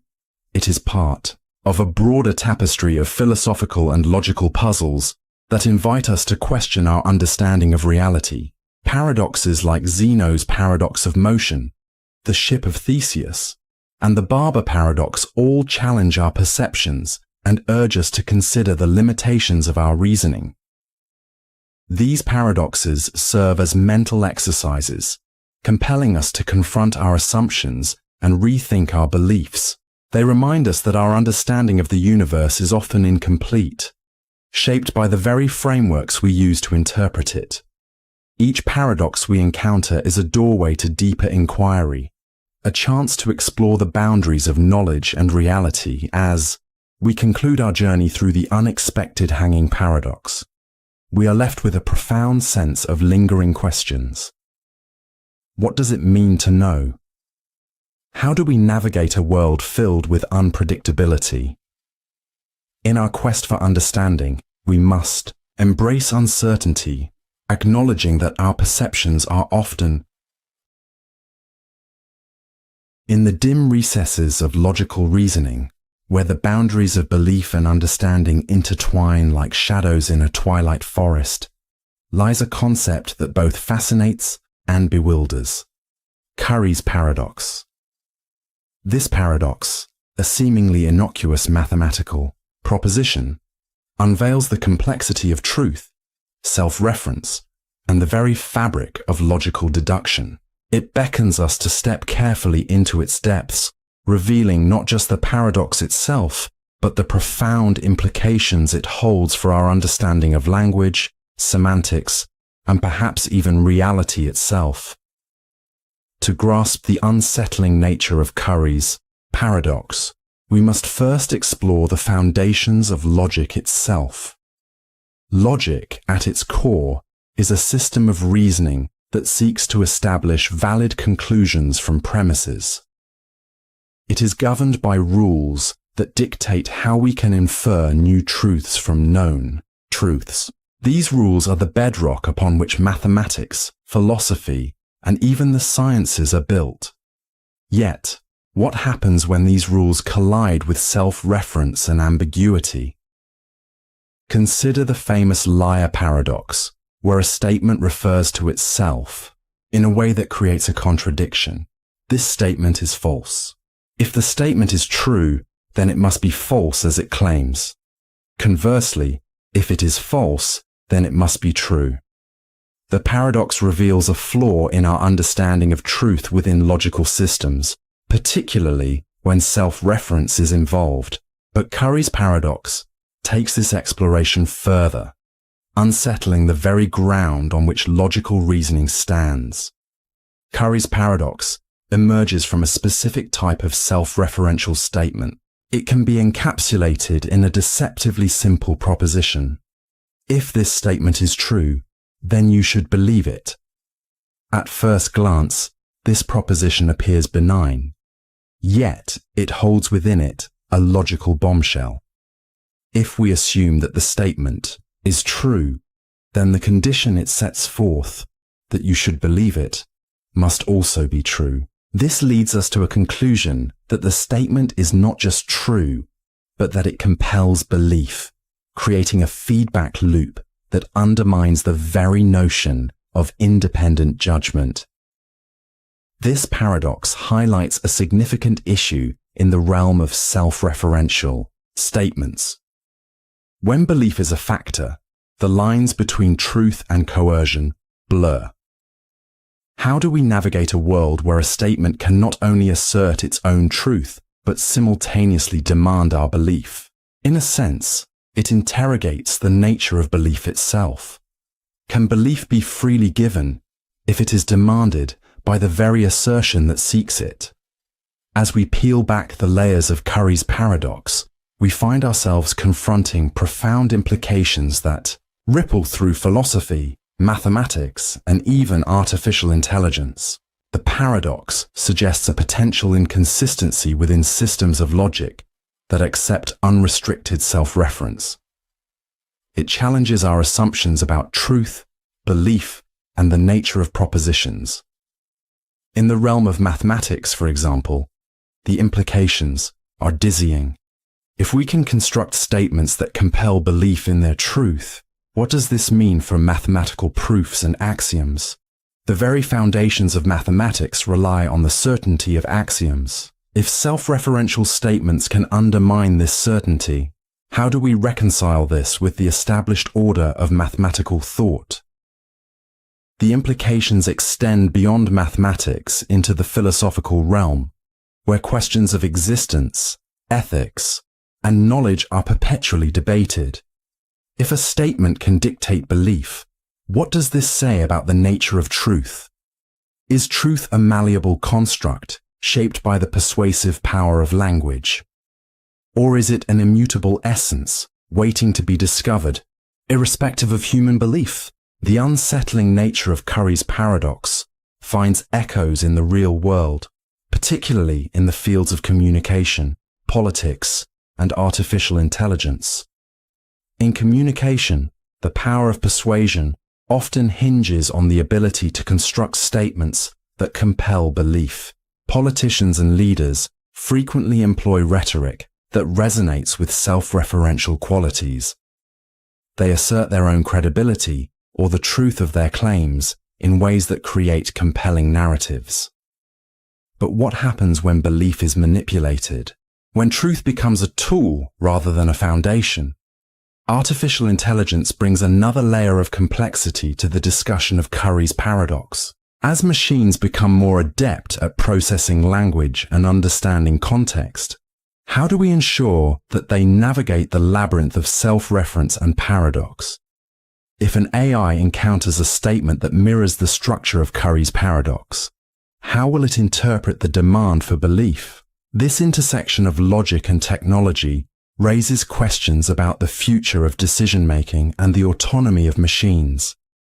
As we navigate this labyrinth of logic, it becomes clear that Curry's paradox is not merely an intellectual exercise. It is a reflection of the intricate dance between truth, belief, and language. It challenges us to reconsider our assumptions about the nature of knowledge and the frameworks we use to understand the world. What does it mean to assert a truth? Is it an act of discovery, or is it a performance shaped by the context in which it is presented? The paradox invites us to question the reliability of our own reasoning. In a world where statements can compel belief, How can we discern genuine truths from the echoes of persuasive language? As we emerge from the depths of Curry's paradox, we are left with more questions than answers. The unsettling nature of the paradox forces us to confront the limitations of our reasoning and the complexities of language. In a world teeming with information, where the lines between truth and belief are increasingly blurred, how do we navigate our understanding of reality? Curry's paradox serves as a reminder that logic, while a powerful tool, is not infallible. It challenges us to remain vigilant, to question the nature of our beliefs, and to probe the very essence of truth. As we traverse the shifting sands of understanding, we must ask ourselves, in the labyrinth of logic, are we merely observers, or are we active participants in shaping the narratives that define our reality? The journey through Curry's paradox is not just an exploration of logical constructs. It is an invitation to reflect on our place within the intricate tapestry of existence. Imagine standing before a door labeled, "The set of all sets that do not contain themselves." It looms ominously, a threshold into the depths of mathematical thought, where the very foundations of logic tremble. This door is not merely a portal, it symbolizes Russell's paradox, a conundrum that challenges our understanding of sets, logic, and, ultimately, reality itself. As we step through, we enter a world where intuition meets the constraints of formal reasoning, and where simple definitions spiral into a maze of contradictions. In the early 20th century, the English philosopher and logician Bertrand Russell unearthed a startling dilemma while pondering the nature of sets. To grasp the essence of Russell's paradox, one must first understand what a set is. In mathematics, a set is a collection of distinct objects, considered as an object in its own right. For example, the set of all even numbers, or the set of all planets in our solar system. However, consider the set R, defined as the set of all sets that do not contain themselves. This seemingly innocuous definition leads us to a profound and unsettling question. Does R contain itself? If R contains itself, then by its own definition, it must not contain itself. Conversely, if R does not contain itself, then it must contain itself. This self-referential loop is not merely a playful riddle. It illustrates a fundamental flaw in naive set theory. It reveals a rift between our intuitive understanding of collections and the formalism of mathematical logic, leaving us to ponder, how can something so straightforward lead to such a convoluted contradiction? The implications of Russell's paradox are profound, sparking debates that ripple through the realms of mathematics, philosophy, and even computer science. At its core, it challenges the very notion of self-reference and the limitations of formal systems. If a logical framework can produce contradictions, what does that say about the reliability of our reasoning processes?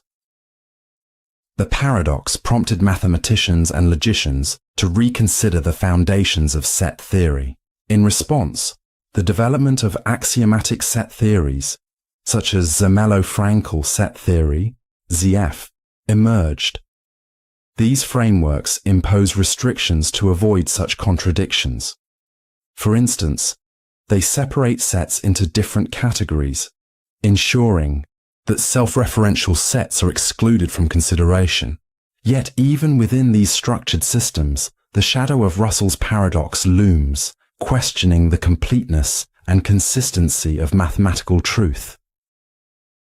Is it possible that our very attempts to impose order on chaos may only deepen the mysteries?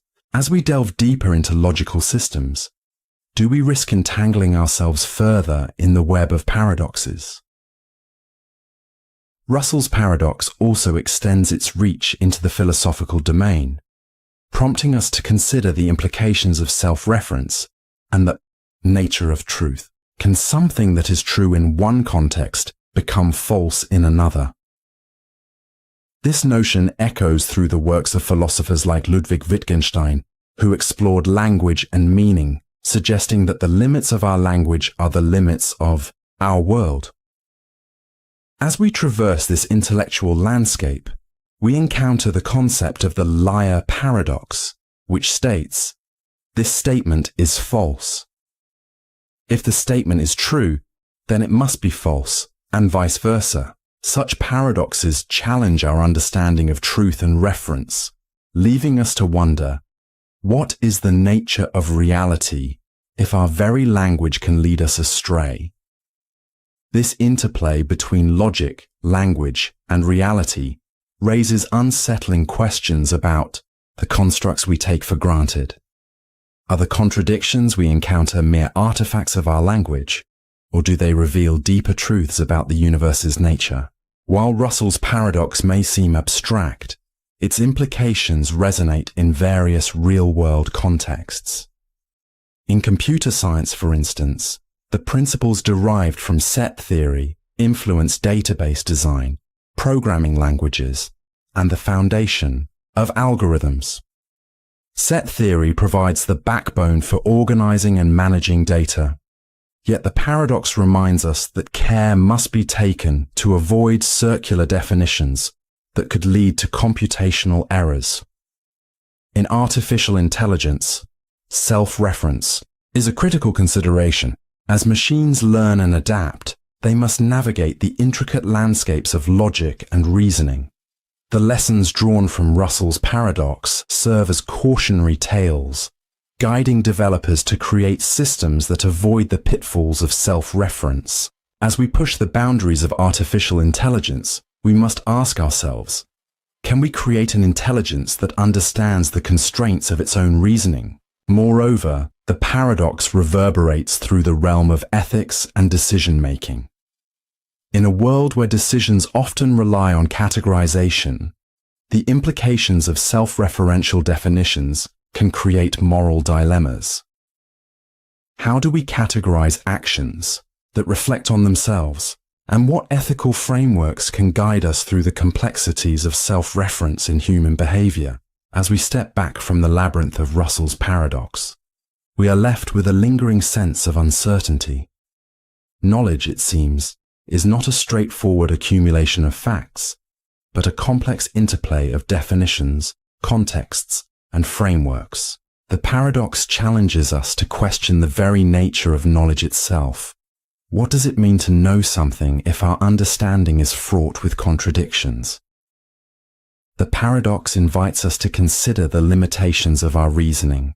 In a world governed by logic, why do we find ourselves grappling with contradictions?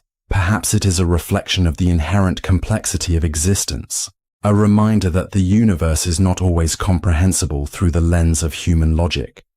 As we navigate the corridors of paradoxes, we must embrace the discomfort of uncertainty. What if the very act of seeking clarity only leads us deeper into the shadows of contradiction? In our quest for understanding, do we risk losing sight of the beauty in the chaos? In conclusion, Russell's paradox serves as a profound reminder of the limitations of our reasoning and the complexity of the universe we inhabit. It compels us to confront the unsettling truths that lie beneath the surface of our thought processes. The labyrinth of logic, with its twists and turns, is not a destination, but a journey. One that challenges our perceptions, ignites our curiosity, and ultimately expands our understanding of reality. As we emerge from this exploration, we are left with more questions than answers. Will we ever untangle? In the vast landscape of human thought, few notions are as tantalizing and perplexing as the concept of knowledge itself. What does it mean to know something? How do we acquire knowledge? These questions are as ancient as philosophy itself, yet they remain as relevant today as they were in the time of Socrates and Plato. Among the myriad of philosophical inquiries, one stands out for its unsettling implications. Plato's Meno paradox.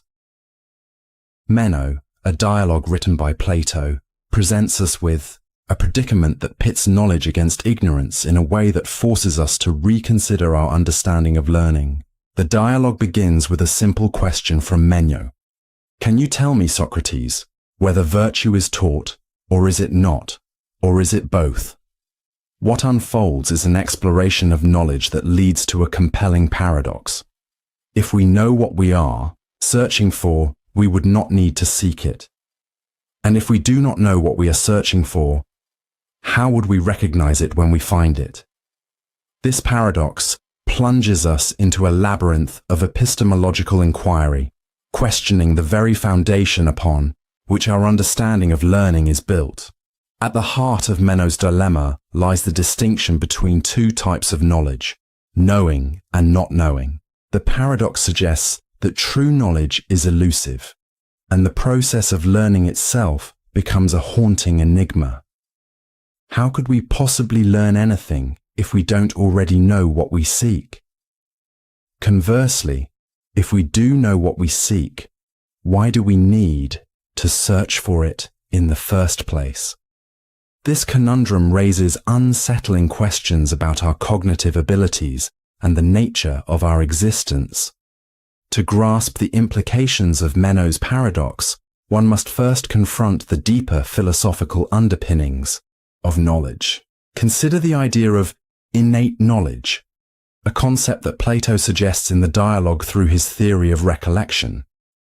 In this view, learning is not merely a process of acquiring new information, but rather the act of recollecting knowledge that the soul has already encountered in previous existences. This notion is as unsettling as it is profound. If our souls have always possessed knowledge, then our existence becomes a Sisyphean struggle to remember what has been forgotten. Are we, then, mere shadows of our former selves, forever chasing the echoes of knowledge lost to time? This idea of recollection invites us to ponder the implications of learning in our own lives. How often do we find ourselves grappling with concepts that feel familiar, yet remain just out of reach? The process of learning, then, becomes a haunting journey through the corridors of our own minds, a relentless quest to unlock the secrets buried within. But what if, as Meno suggests, we are perpetually trapped in a cycle of ignorance, forever searching for answers we cannot articulate? As we navigate this mental labyrinth, it becomes evident that Meno's paradox transcends mere philosophical exercise. It has profound implications for real-world applications. Consider education, for instance, a system designed to illuminate the darkness of ignorance. Yet, if Meno's assertion holds true, how can we effectively teach a child who does not know what they do not know? Traditional pedagogical approaches may be inadequate to address this fundamental dilemma. Perhaps it is not enough to simply impart knowledge. We must also foster an environment where curiosity thrives, allowing learners to explore the depths of their own understanding. This brings us to a critical juncture in our exploration: the role of inquiry in the learning process. Socratic questioning, a method employed by Socrates throughout the Meno dialogue, promotes critical thinking and self-reflection. By probing the beliefs and assumptions held by Meno, Socrates encourages a deeper understanding of virtue and knowledge. This approach challenges learners to confront their own ignorance, not as a weakness, but as a pathway to enlightenment. In a world increasingly dominated by information overload, can we afford to overlook the power of inquiry? Yet, as we contemplate the significance of inquiry, we must also grapple with the unsettling thought that knowledge is not an absolute entity. The relativistic nature of knowledge suggests that what we deem true may be shaped by our experiences, perspectives, and biases. In this light, Meno's paradox becomes a mirror reflecting the complexities of our own understanding. What if our very beliefs are constructs built upon shaky foundations? Can we ever truly know anything with certainty? Or are we forever bound to the limitations of our own perception? As we traverse this intellectual terrain, it becomes increasingly clear that Meno's paradox serves as a reflection of the human condition itself, a perpetual struggle to reconcile knowledge and ignorance. It nudges us toward a deeper understanding of our existence, urging us to confront the uncomfortable realities of our own limitations. In doing so, we may discover that the pursuit of knowledge is not merely about finding answers, but about embracing the questions that challenge our understanding. In the grand narrative of human thought, the journey through Meno's paradox becomes a profound exploration of identity, purpose, and the very nature of reality. It invites us to question the certainty of our own beliefs and to confront the discomfort of ignorance. Perhaps, in acknowledging our limitations, we can forge a path toward greater understanding, one that embraces the complexity of existence rather than shying away from it. As we conclude this exploration of Plato's Meno paradox, we are left with a haunting question. What if the true essence of knowledge lies not in the answers we obtain, but in the questions we dare to ask? In a world rife with uncertainties, could it be that the darkest corners of our minds hold the key to unlocking the mysteries of existence? As we venture forth, let us not shy away from the shadows of ignorance, but rather embrace them as an integral part of our quest for understanding.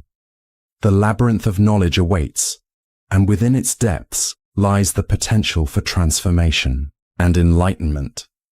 How will you navigate the complexities of your own understanding, and what truths lie hidden in the shadows of your own mind? Among these enigmatic puzzles lies Grelling's paradox, which emerges from the intricate interplay between language and self-reference. What happens when we grapple with definitions that lead to contradictions? Can language itself be a trap, ensnaring us in a web of its own making? As we delve into this paradox, questions arise that may unsettle our perceptions and provoke deeper contemplation. At its core, Grelling's paradox revolves around the concepts of adjectives and self-reference. It begins with the definition of a particular class of words, heterological adjectives. An adjective is heterological if it does not apply to itself. For example, the word long is heterological because long does not describe itself. In contrast, adjectives such as short are homological, as they do apply to themselves. Now, consider the adjective heterological. Does it apply to itself? If heterological is heterological, then it does not apply to itself, thus making it homological. Conversely, if heterological is homological, then it applies to itself and must therefore be heterological. This self-referential loop creates a paradox, a logical structure that cannot be resolved within the confines of conventional language. Grelling's paradox invites us to confront the implications of self-reference in language and logic. When we mirror concepts back upon themselves, we encounter a disturbing realization. Language is not merely a tool for communication, but a complex system rife with potential contradictions. This paradox resonates with Gödel's incompleteness theorems, which assert that within any sufficiently complex mathematical system, there exist true statements that cannot be proven within that system. Consider for a moment, if language is inherently flawed, how does this affect our understanding of truth? Are we, as a species, bound to wander through a labyrinth of meaning, forever seeking clarity, yet stumbling upon contradictions at every turn?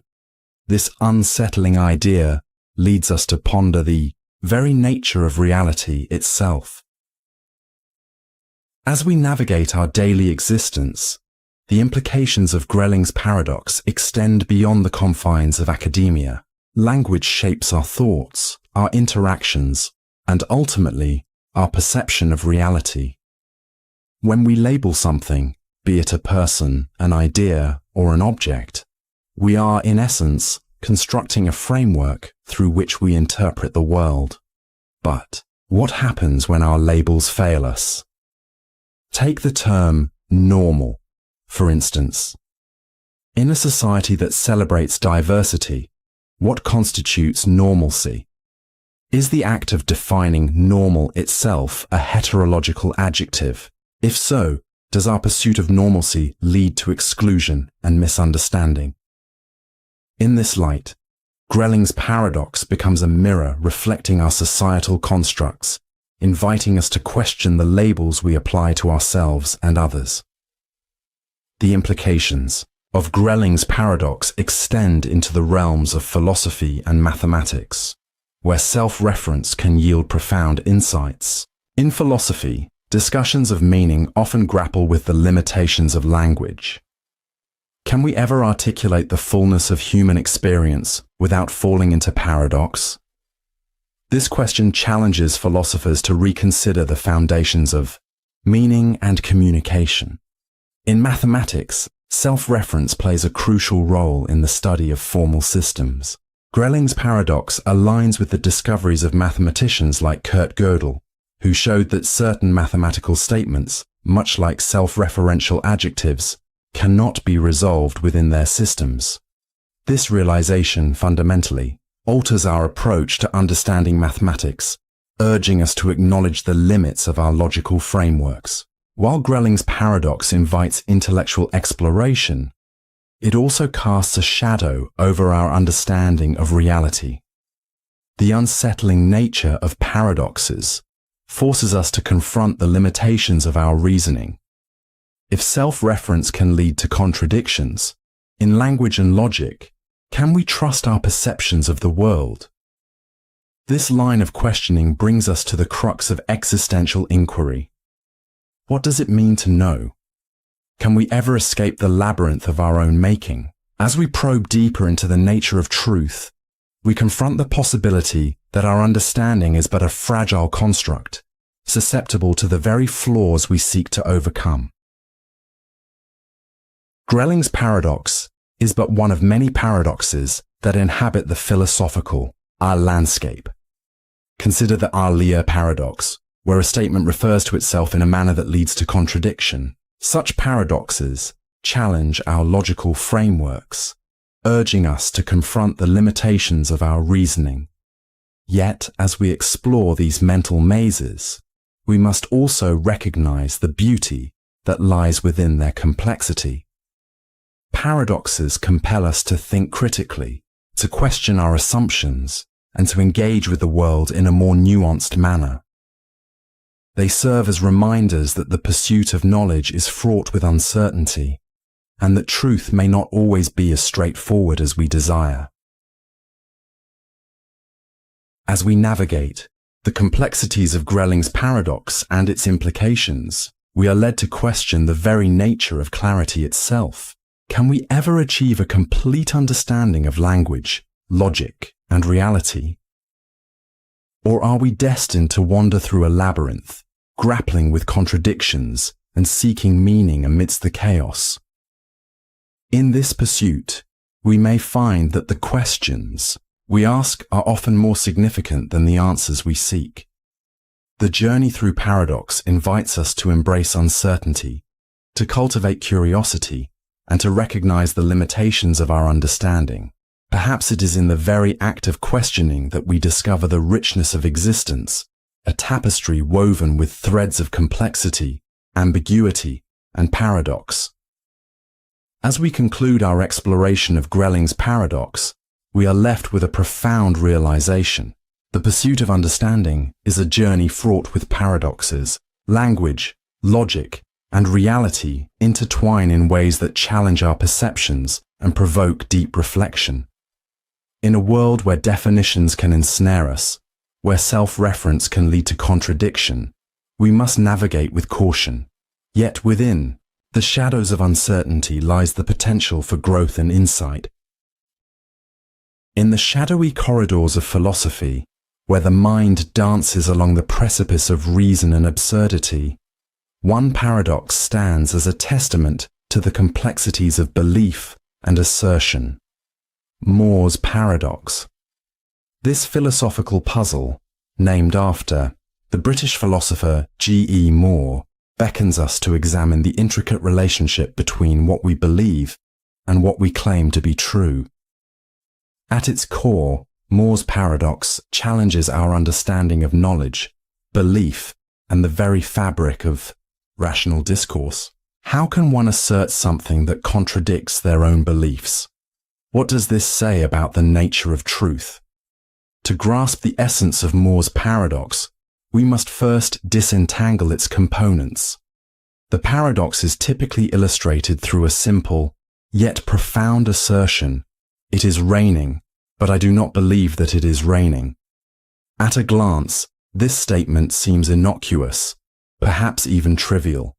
However, upon deeper reflection, we find ourselves ensnared in a web of contradictions. If one claims that it is raining, a rational interlocutor would naturally expect that the speaker believes this assertion to be true. Yet, here lies the paradox. The speaker simultaneously denies their belief in this very truth. This contradiction raises unsettling questions about the nature of belief and assertion. Questions that invite us to explore the philosophical terrain of epistemology and the interplay of language and thought. At the heart of More's paradox lies a profound implication. It challenges the coherence of our assertions. In the realm of rational discourse, assertions are not mere expressions of opinion. They are commitments to truth. When we declare something to be the case, we are not simply cataloguing our beliefs. We are engaging in an act of communication that presupposes a shared understanding of reality. To assert "it is raining," while denying one's belief in that very statement, creates a dissonance that reverberates throughout the conversation. How can one engage meaningfully in discourse if their claims are not aligned with their beliefs? This paradox propels us into the depths of epistemic inquiry. What does it mean to know something, and how does our belief system shape our assertions? Exploring. More's paradox further compels us to confront the notion of self-deception. The paradox invites a dark reflection on the human psyche. Can we genuinely hold contradictory beliefs? The answer, as it turns out, is not as straightforward as one might hope. Cognitive dissonance theory, pioneered by social psychologist Leon Festinger, posits that individuals strive for internal consistency. When faced with conflicting beliefs or behaviors, we are often driven to resolve this dissonance, either by altering our beliefs or justifying our contradictory assertions. Yet, what happens when this resolution remains elusive? Are we left to grapple with the unsettling reality of our own contradictions, or can we navigate this labyrinth of belief and assertion with grace? Consider the implications of More's paradox in the context of everyday life. We often find ourselves in situations where our beliefs clash with our assertions. A student might proclaim, "I understand this material," even while harboring doubts about their comprehension. A politician might assert, "I care about the environment," while supporting policies that undermine ecological sustainability. These instances reflect a broader human experience marked by the tension between belief and assertion. The paradox serves as a mirror, reflecting our struggles with authenticity and self-awareness. Yet, how often do we pause to examine the veracity of our own assertions? Are we merely echoing societal expectations, or are we courageously confronting the contradictions within ourselves? As we delve deeper into the implications of More's paradox, we encounter a realm of philosophical inquiry that transcends individual belief systems and spills into the collective consciousness. The paradox raises questions about the nature of truth itself. In a world saturated with competing narratives and conflicting ideologies, how do we discern what is true? Can we trust our own assertions when they are riddled with contradictions? The unsettling reality is that the search for truth is fraught with challenges, and More's paradox serves as a reminder of the complexities inherent in our pursuit of knowledge. To engage with these ideas, we must confront the broader philosophical landscape in which More's paradox resides. Consider the implications of language and communication. Language is a powerful tool capable of shaping our understanding of reality. Yet, it is also a double-edged sword. The very words we use can obscure our beliefs and distort our assertions. This phenomenon is particularly evident in the age of information overload, where competing narratives vie for our attention. In such a climate, how can we navigate the murky waters of truth and belief without succumbing to the paradox of our own assertions? Moreover, More's paradox invites us to reflect on the ethical dimensions of belief and assertion. In a world increasingly defined by disinformation and deception, the responsibility of articulating our beliefs becomes paramount. When we assert something as true, we not only stake our intellectual credibility, but we also shape the discourse surrounding critical issues. The tension between belief and assertion compels us to consider the ethical implications of our words and the potential consequences of our contradictions. Are we, as a society, willing to confront the uncomfortable truths that lie beneath the surface of our assertions? Or do we prefer to remain ensnared in the web of our own contradictions? As we contemplate these questions, it becomes clear that More's paradox is not merely a philosophical curiosity. It is a profound challenge to the way we think, communicate, and engage with the world around us. The paradox invites us to explore the boundaries of rationality and the complexities of human thought. It challenges us to confront our own contradictions and to seek greater clarity in our beliefs and assertions. In doing so, we may discover a path toward authenticity, a destination where our beliefs and assertions align in harmonious coherence. In conclusion, More's paradox serves as a powerful reminder of the intricate interplay between belief and assertion. It invites us to reflect on the nature of truth, the complexities of human psychology, and the ethical dimensions of our discourse. As we navigate the labyrinth of belief and assertion, we must remain vigilant, questioning our own assertions and confronting the contradictions that may lie within.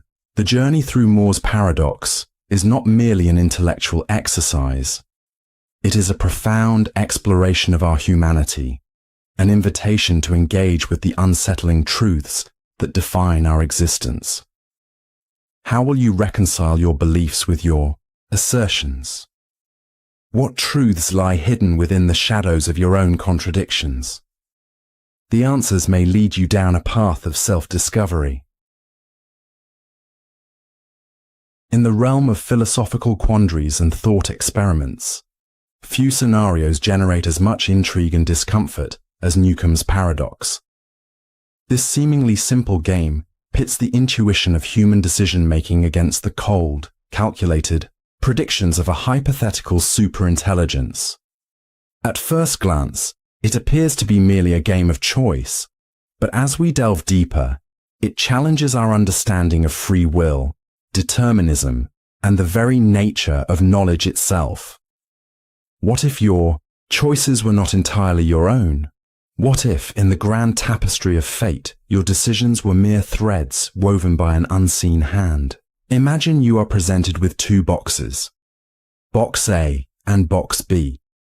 Box A is transparent, revealing a single gold coin. Box B, however, is opaque, and you cannot see its contents. You are informed that Box B either contains $1,000 or is empty. The twist lies in the fact that a highly intelligent entity often referred to as the predictor, has made a prediction about your choice. If the predictor believes you will choose only box B, it has placed $1 million in that box. If it predicts that you will take both boxes, box B remains empty. Now, you must decide, do you choose only box B, hoping for the $1 million, or do you take both boxes, securing the guaranteed gold coin? At this juncture, two primary strategies emerge, each rooted in different philosophical and probabilistic foundations. The first strategy is to take both boxes. This is the intuitive response. After all, why not secure the guaranteed gold coin while also gambling on the possibility of $1 million? This decision aligns with the classical view of rationality, maximizing one's expected utility by considering all available information. The logic is simple. If box B is empty, you still walk away with a coin. If it contains the money, you get both. The second strategy, however, is more unsettling. By choosing only box B, you are placing your faith in the predictor's ability to foresee your decision correctly. This approach relies on the assumption that the predictor's insights are so accurate that it can anticipate your choice and act accordingly. If it has indeed predicted that you will choose box B, you stand to gain a life-changing sum of money. But what does this say about your agency? Are you merely a puppet in a deterministic universe where your fate has already been decided? Newcomb's paradox opens a Pandora's box of philosophical inquiries. At the heart of the paradox lies the tension between determinism and free will. If one accepts the predictor's ability to foresee the future, one must grapple with the implications of a predetermined path. Does this render our choices illusory? Are we mere actors on a stage, performing our roles without genuine agency? Philosophers have long debated the nature of free will. Some argue for compatibilism, the idea that free will and determinism can coexist. They might suggest that even if our actions are predicted, our ability to make choices remains intact. Others take a more radical stance, asserting that true free will cannot exist in a deterministic framework. If every decision is predicted, can we ever claim to make an independent choice? This philosophical dilemma is not merely academic. It has real-world implications that extend into realms such as ethics, responsibility, and even the legal system. If our actions are predetermined, can we truly be held accountable for our decisions? As we linger in the unsettling territory of Newcomb's paradox, let us consider the nature of the predictor itself. In theoretical discussions, the predictor often embodies a form of superintelligence, an entity with capabilities far beyond human comprehension. This raises additional questions. If a superintelligence can predict human behavior with near-perfect accuracy, what does that imply about our understanding of human psychology? In the context of artificial intelligence, the implications are profound.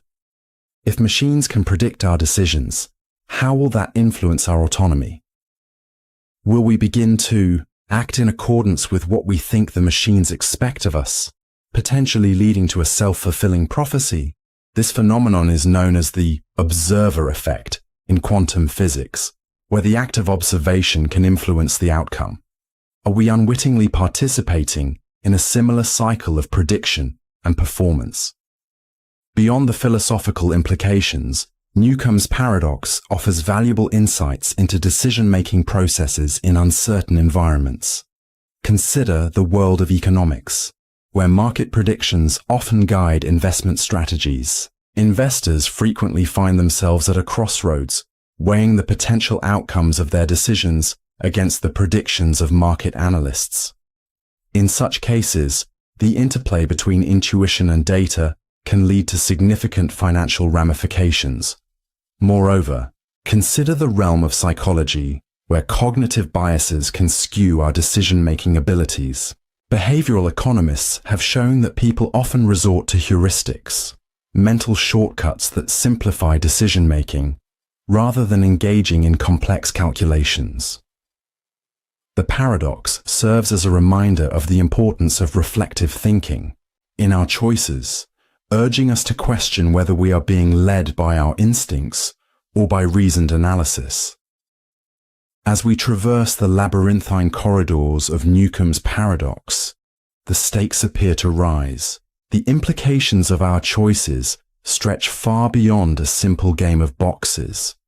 They beckon us to confront the uncomfortable truths about our existence. Are we truly the architects of our fate, or are we unwitting players in a game determined by forces beyond our control?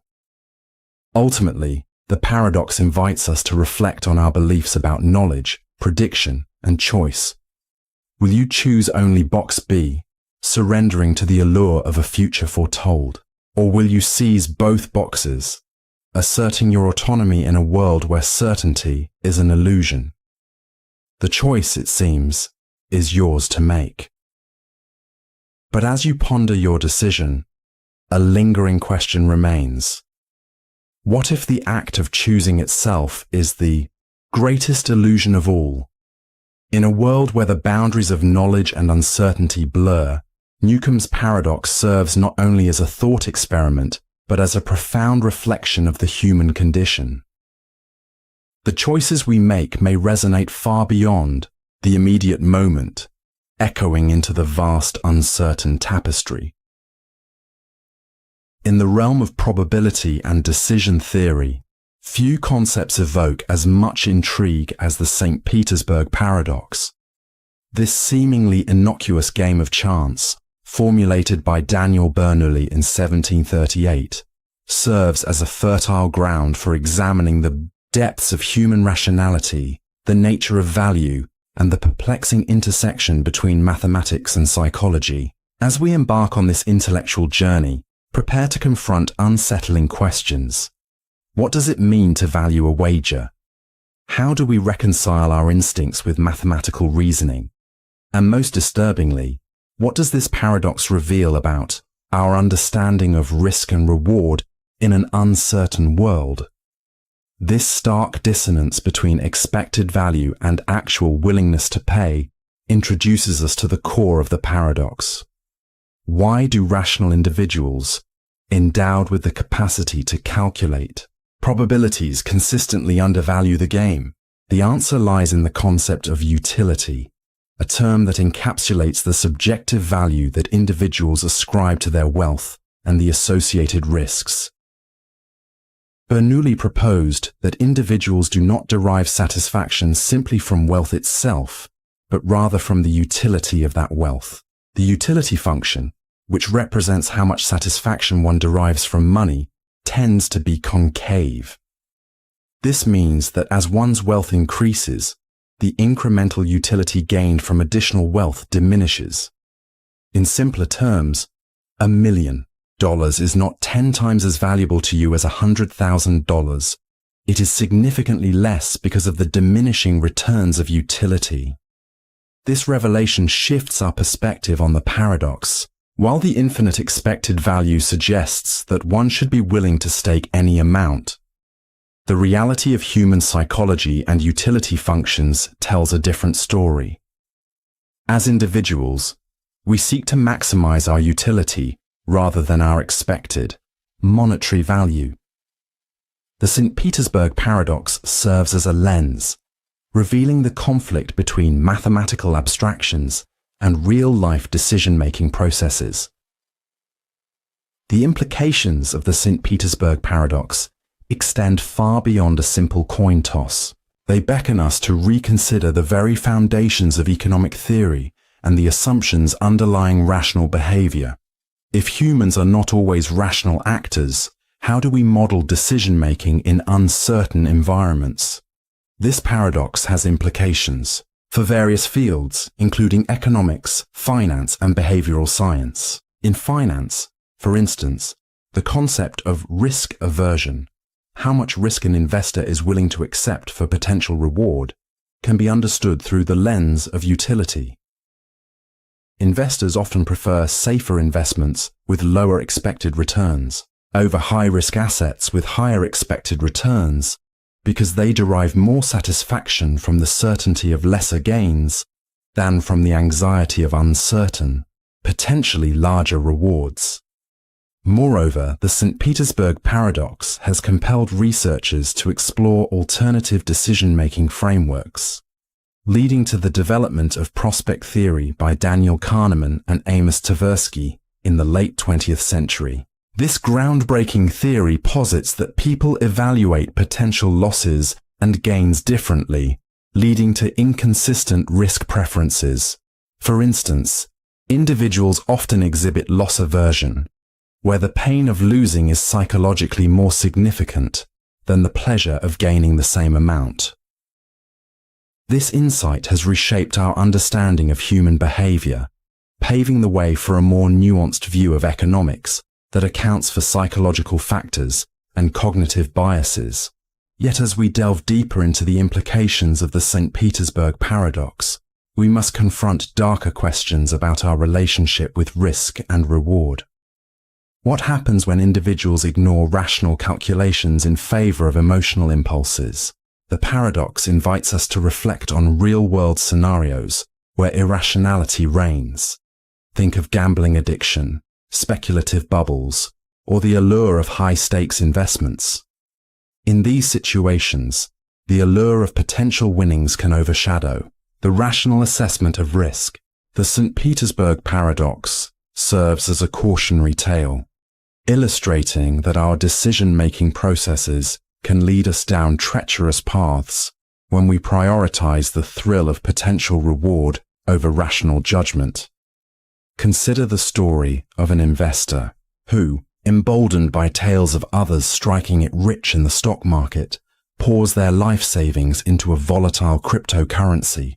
The promise of exponential returns clouds their judgment, and they overlook the fundamental principles of risk management. When the market inevitably corrects itself, the consequences are dire. Financial ruin, shattered dreams, and a sobering realization of the true cost of unchecked ambition. So how do we navigate the complexities of the St. Petersburg paradox in our daily lives? Recognizing the interplay between utility, risk, and emotional impulses is essential for making informed decisions. Here are several practical strategies that can help bridge the gap. In the labyrinthine corridors of logic and language, few enigmas stand as perplexing as the berry paradox. On the surface, it seems a simple linguistic puzzle, yet it delves deeply into the realms of semantics, mathematics, and the very foundations of understanding. This paradox challenges our perceptions of self-reference and the limitations of language, raising questions that echo through the annals of philosophy and theoretical linguistics. How can a seemingly straightforward statement lead to such a bewildering conundrum?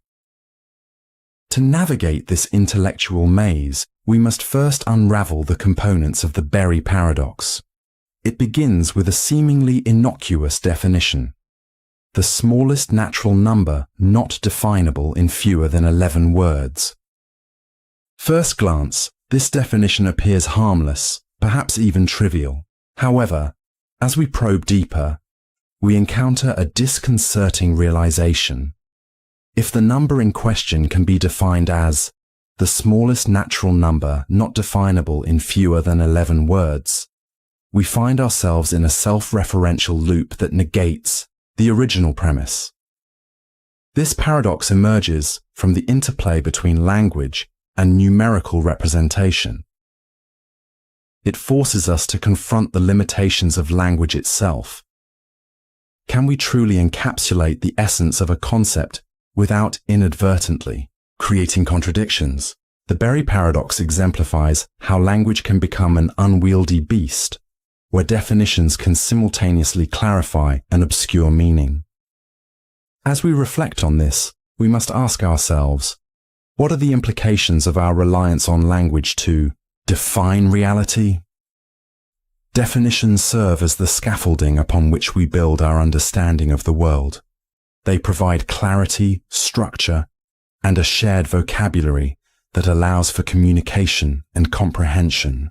Yet, as the Berry paradox illustrates, definitions are not infallible. They can lead to contradictions that undermine their intended purpose. This raises an unsettling question. If our very tools for understanding are flawed, how can we ever truly grasp the complexities of existence? Consider the impact of definitions beyond mathematics. In philosophy, the quest for precise definitions has led to myriad debates. Take, for instance, the definition of truth. Philosophers have grappled with the concept for centuries, attempting to pin down its meaning in a world where subjective experience can color objective reality. The Berry paradox serves as a reminder that even our most fundamental concepts are susceptible to ambiguity. As we ponder the implications of this paradox, we might wonder, can we ever escape the confines of language? Or are we perpetually ensnared in its web?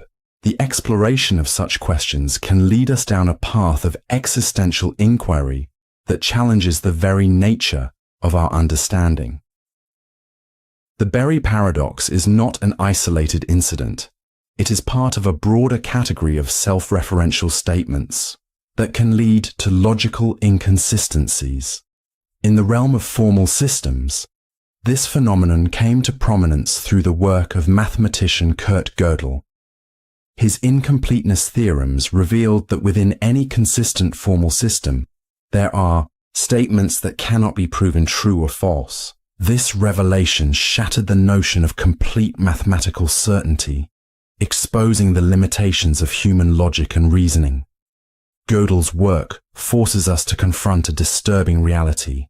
There are fundamental truths about mathematics and existence that lie beyond our reach. The Berry paradox echoes this sentiment, illustrating that self-reference can lead to contradictions that defy resolution. As we grapple with these concepts, we are left to ponder the implications of Gödel's findings, not only for mathematics, but for the nature of knowledge itself. What does it mean for our understanding of reality if there are truths that are inherently unprovable? This question lingers, beckoning us to explore the boundaries of human comprehension. The Berry paradox elegantly exposes the fragility of meaning within language. Words, while powerful tools for expression, are ultimately constructs, artificial symbols that attempt to represent the complexities of the world. When we encounter paradoxical definitions, we are reminded of the limitations inherent in our attempts to articulate thoughts and ideas. Consider the implications of this fragility in the context of communication. Misunderstandings arise from the subtle nuances of language, often leading to conflicts and confusion. The Berry paradox serves as a microcosm of this larger issue, illustrating how easily language can slip into ambiguity. As we navigate our interactions with others, we must ponder, how often do our words fail to capture the essence of our thoughts? This reflection leads us to a moment of realization about the nature of connection. In a world where meaning is tenuous, how do we forge genuine relationships? If language is a double-edged sword, cutting both ways, can we ever truly know one another? These questions linger in the air, their weight heavy with the implications of our shared human experience. Despite its abstract nature, the Berry paradox has implications that extend into practical realms. In computer science, particularly in the field of artificial intelligence and natural language processing, the challenges posed by self-reference and ambiguity are paramount. As we develop algorithms that emulate human understanding, the need for precise definitions becomes critical. Yet, as we have seen, definitions can be slippery, leading to unforeseen consequences in programming and application. Consider a hypothetical AI tasked with interpreting human language. If it encounters a statement akin to the Berry paradox, how would it navigate the conflicting definitions? The implications of such scenarios are profound, as they highlight the potential for misunderstanding and miscommunication between humans and machines. As we stand on the precipice of a technological revolution, we must grapple with the limitations of language and the potential for paradoxes to disrupt the very systems we seek to create. Moreover, the Berry paradox invites us to reflect on the ethical considerations surrounding AI's development.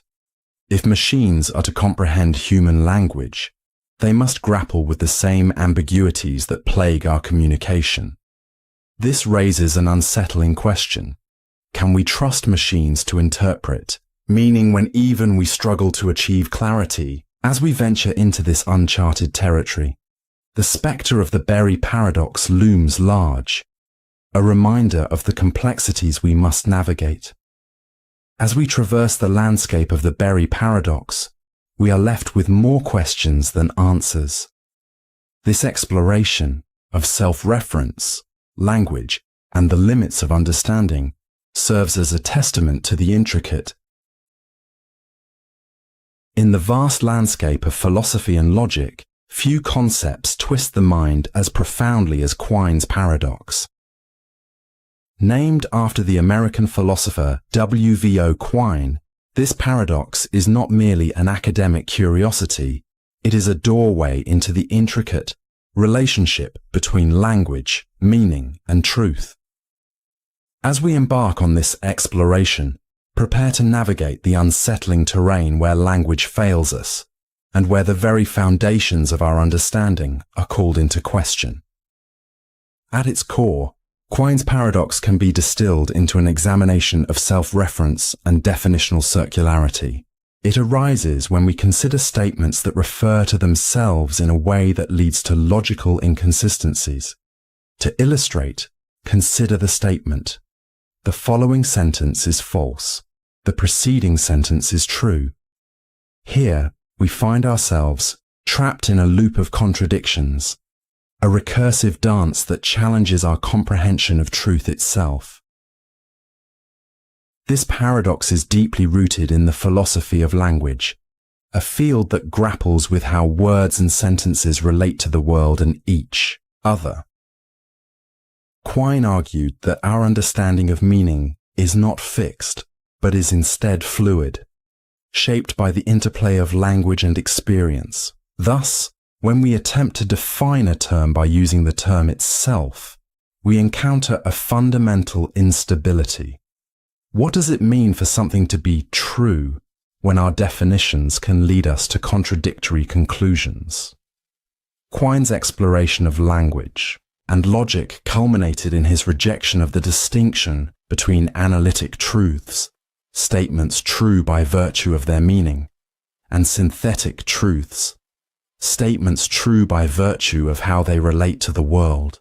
This perspective, famously articulated in his essay, Two Dogmas of Empiricism, prompts us to reconsider how we categorize knowledge and belief. If the boundaries between analytic and synthetic are blurred, what does this imply for our understanding of reality? Imagine a world where the very fabric of our knowledge is intertwined with paradox. How do we navigate a landscape where truths can be both affirmed and denied by the same statement? Quine's work invites us to confront the unsettling possibility that our understanding of truth may be more subjective than objective, more a product of language than an inherent feature of the universe.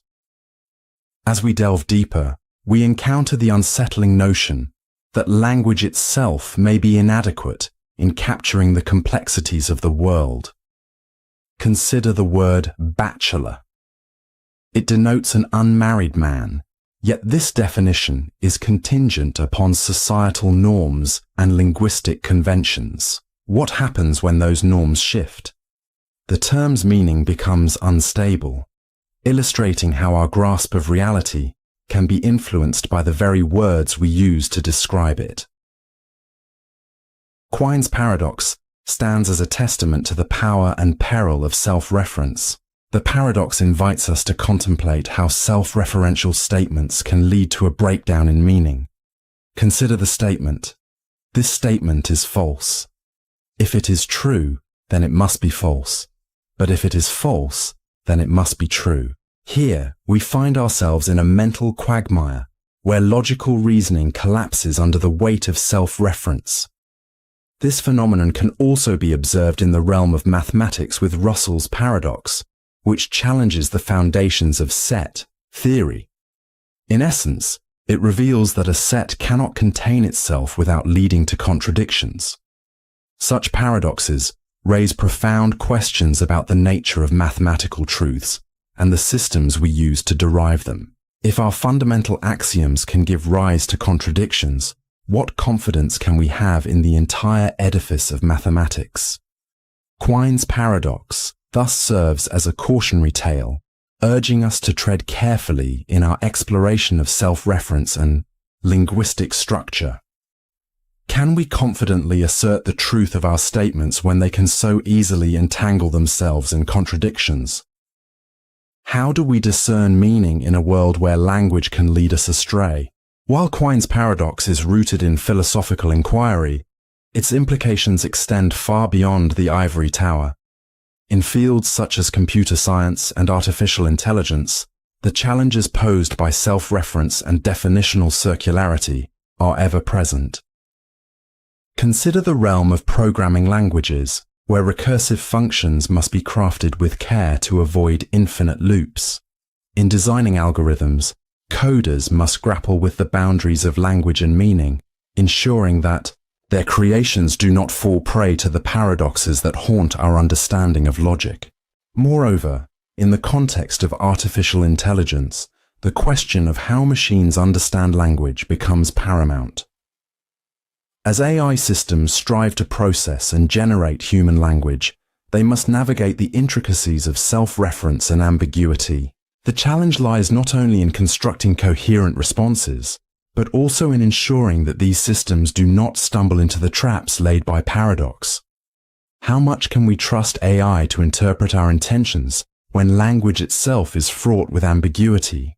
The dark undercurrents of Quine's paradox ripple through our technological advancements, urging caution as we integrate these systems into our lives.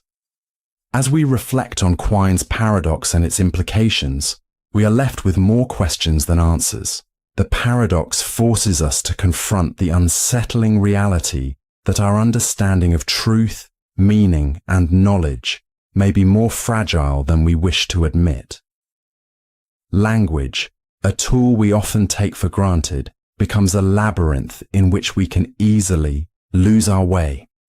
In a world where definitions are fluid and truths can morph into contradictions, how do we establish a foundation for knowledge? Can we ever truly claim to understand the universe when our very means of comprehension is subject to paradox? These questions linger, beckoning us to explore the depths of our own understanding. As we navigate this intellectual labyrinth, we must remain vigilant. Quine's paradox is not merely a philosophical puzzle. It is a reminder of the complexities inherent in language and logic.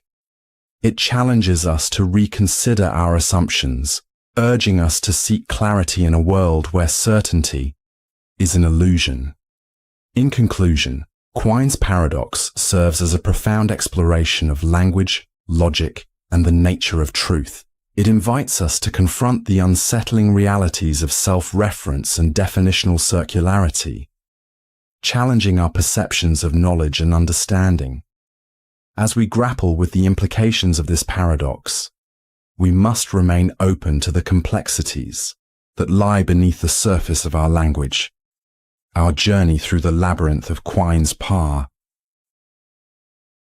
In the realm of philosophical inquiry, few riddles are as entrancing and disconcerting as the Sorites paradox. At first glance, it may appear to be a mere linguistic puzzle, a trivial exercise in semantics. However, the implications of this paradox stretch far beyond mere words, probing the very foundations of logic, language, and our understanding of reality itself. What if, by analyzing the minutiae of definitions, we could unravel not just paradoxes, but the very fabric of our perceptions. The term Sorites derives from the Greek word for heap. Imagine a heap of sand, remove one grain, and it is still a heap. Keep removing grains, and at what point does it cease to be a heap? Is there a specific number that defines a heap, or is it a matter of subjective interpretation? The paradox reveals a troubling truth about vagueness in our language and concepts. It invites us to confront the uncomfortable reality that our understanding of categories is not as clear-cut as we might like to believe. As we peel back the layers of this philosophical onion, we begin to see how the Sorites paradox sheds light on the weaknesses inherent in human reasoning. Consider the implications of this paradox in real-world applications, particularly in the fields of law and ethics. Is a person guilty of theft if they take a penny from a jar that belongs to another? If the act of stealing one penny can be deemed insignificant, does that mean a larger theft is equally trivial? The slippery slope of vagueness in definitions leads us into a moral quagmire, where the distinction between right and wrong blurs. How do we navigate a world where precision is an illusion? The Sorites paradox doesn't merely reside in the abstract. It permeates our lives in ways we may not even recognize. Think about the categories we use daily. What constitutes tall versus short, rich versus poor, or even alive versus dead? These classifications are often riddled with ambiguity, yet they frame our judgments and decisions. When does an individual transition from being young to old? The gradual nature of these transitions evokes discomfort, as we realize that our categorical thinking may lead us into a labyrinth of contradictions. To further explore the implications of the Sorites paradox, let us delve into the realm of science, specifically the concept of quantum mechanics. Quantum theory challenges our understanding of reality itself, presenting us with a world that exists not in absolutes, but in probabilities. The act of measuring can alter the state of what is being measured, leading to questions about the nature of existence and observation. Just as the Sorites paradox confronts us with the uncertainty of definitions, quantum mechanics reveals the unsettling truth that our grasp on reality is tenuous at best. Are we mere observers, or do we wield the power to create our own reality? As we navigate these philosophical waters, we encounter the concept of vagueness in mathematics. Mathematical logic often strives for precision, yet it, too, grapples with ambiguities. The paradox of the heap can be mirrored in mathematical concepts like limits and continuity. When does a function cease to be continuous? The implications stretch into the realms of calculus and analysis, challenging mathematicians to confront the very definitions that underpin their work. How can we trust a system built on definitions that may crumble under scrutiny? The Sorites paradox also finds resonance in the world of artificial intelligence and machine learning. As algorithms become increasingly sophisticated, they must grapple with the vagueness inherent in human language. How does a machine discern the difference between a heap and a non-heap? The challenge of teaching machines to navigate the grey areas of human communication poses profound questions about the nature of intelligence itself. Are we creating tools that will eventually surpass our own understanding, or are we merely illuminating the shadows of our own ignorance? The unsettling implications of the Sorites paradox stretch into politics and governance as well. Consider the definitions of citizenship, rights, and privileges. When does an individual become a citizen? Is it merely a matter of birthplace, or does it encompass a broader spectrum of identity and belonging? The vagueness of these definitions can lead to exclusion and discrimination, challenging the very foundations of justice and equality. In a world fraught with ambiguity, How do we ensure that our systems of governance are fair and transparent? As we continue our exploration of the Sorites paradox, we find ourselves in the realm of existential philosophy, where the quest for meaning confronts the absurdity of existence. The very act of defining oneself becomes a Sisyphean struggle. Are we defined by our actions, our relationships, or our thoughts? The paradox serves as a mirror, reflecting our own struggles with identity and purpose. In a world where definitions are fluid, how do we find a sense of belonging? The Sorites paradox invites us to grapple with the unsettling reality that our understanding of the world is not as stable as we would like to believe. It challenges us to confront the ambiguity that permeates our lives, urging us to embrace uncertainty as a fundamental aspect of existence. Each grain removed from the heap serves as a metaphor for the gradual erosion of our certainties, leaving us with questions that linger long after the dust settles. As we conclude this journey through the labyrinth of the Sorites paradox, we are left with a lingering sense of unease. The very act of defining our world appears fraught with peril, as each attempt to categorize inevitably leads us into a quagmire of contradictions. We are left to ponder the implications of vagueness and ambiguity in our lives. Can we ever truly grasp the essence of our existence, or are we destined to wander through a landscape of uncertainty, forever questioning the nature of reality? In the end, the Sorites paradox becomes more than a philosophical exercise. It transforms into a profound reflection of the human condition. It beckons us to embrace the complexities of life, to confront our own uncertainties, and to explore the limits of our understanding. As we navigate the shadows of ambiguity, we may discover that the pursuit of clarity is not an endpoint, but a continuous journey. A journey that leads us deeper into the heart of our own existence.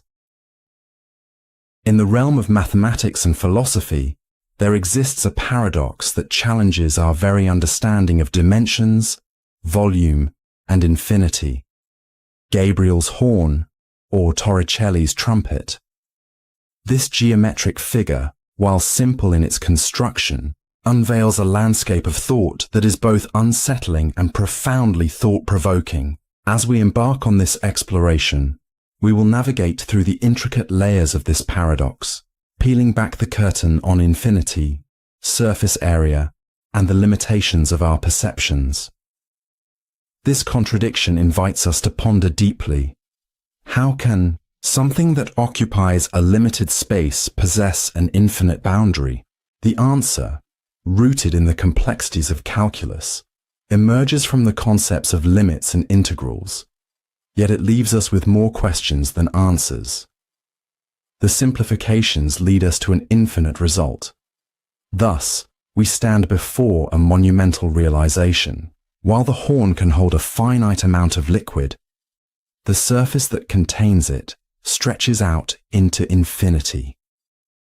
How do we reconcile this disparity between volume and surface area? The implications of Gabriel's horn extend far beyond its mathematical properties. They ripple through the fabric of our understanding of infinity and the infinite. Infinity is not merely a large number. It is a concept that defies our traditional notions of counting and measurement. As we reach toward the infinite in Gabriel's horn, we are thrust into a realm where our intuition falters, where the boundaries of knowledge blur. Consider the philosophical ramifications of this paradox. In a world governed by finite resources and constraints, how do we make sense of a structure that embodies the infinite? Gabriel's horn forces us to confront the limitations of our understanding. It begs the question, if we can conceptualize an object with such contradictory properties, what else in our universe remains misunderstood or overlooked? In the real world, the implications of Gabriel's horn resonate beyond abstract mathematics. The paradox serves as a poignant illustration of concepts that have practical applications, particularly in physics and engineering. For instance, the principles underlying this paradox can be observed in the behavior of certain materials and structures at a microscopic level. Nanotechnology, the manipulation of matter on an atomic or molecular scale, often grapples with similar paradoxes. Just as Gabriel's horn challenges our perceptions of space and boundaries, nanotechnology confronts engineers and scientists with the strange behaviors of materials that exhibit properties only at the nanoscale. These materials can behave unpredictably, suggesting that our classical notions of size and volume become blurred, much like those of Gabriel's horn. Furthermore, the paradox raises significant considerations in the field of cosmology. The universe, with its vast and expanding nature, may echo the properties of Gabriel's horn. Can we apply the idea of finite volume and infinite surface area to the observable universe? If the universe is finite yet unbounded, what does that imply for our understanding of existence and the cosmos? These questions linger as we explore the edges of our comprehension, challenging our insights into the universe. As we delve deeper into the implications of Gabriel's horn, we are invited to reflect philosophically. The paradox confronts us with the nature of reality and our perception of it. We live in a society that often seeks certainty and clear boundaries, yet the stark reality is that many aspects of existence elude such definitions. Consider the realm of consciousness and the self, much like the infinite surface area of Gabriel's horn. Our understanding of consciousness remains an enigma, elusive and expansive. Can we ever fully comprehend the depths of our thoughts, emotions, and experiences?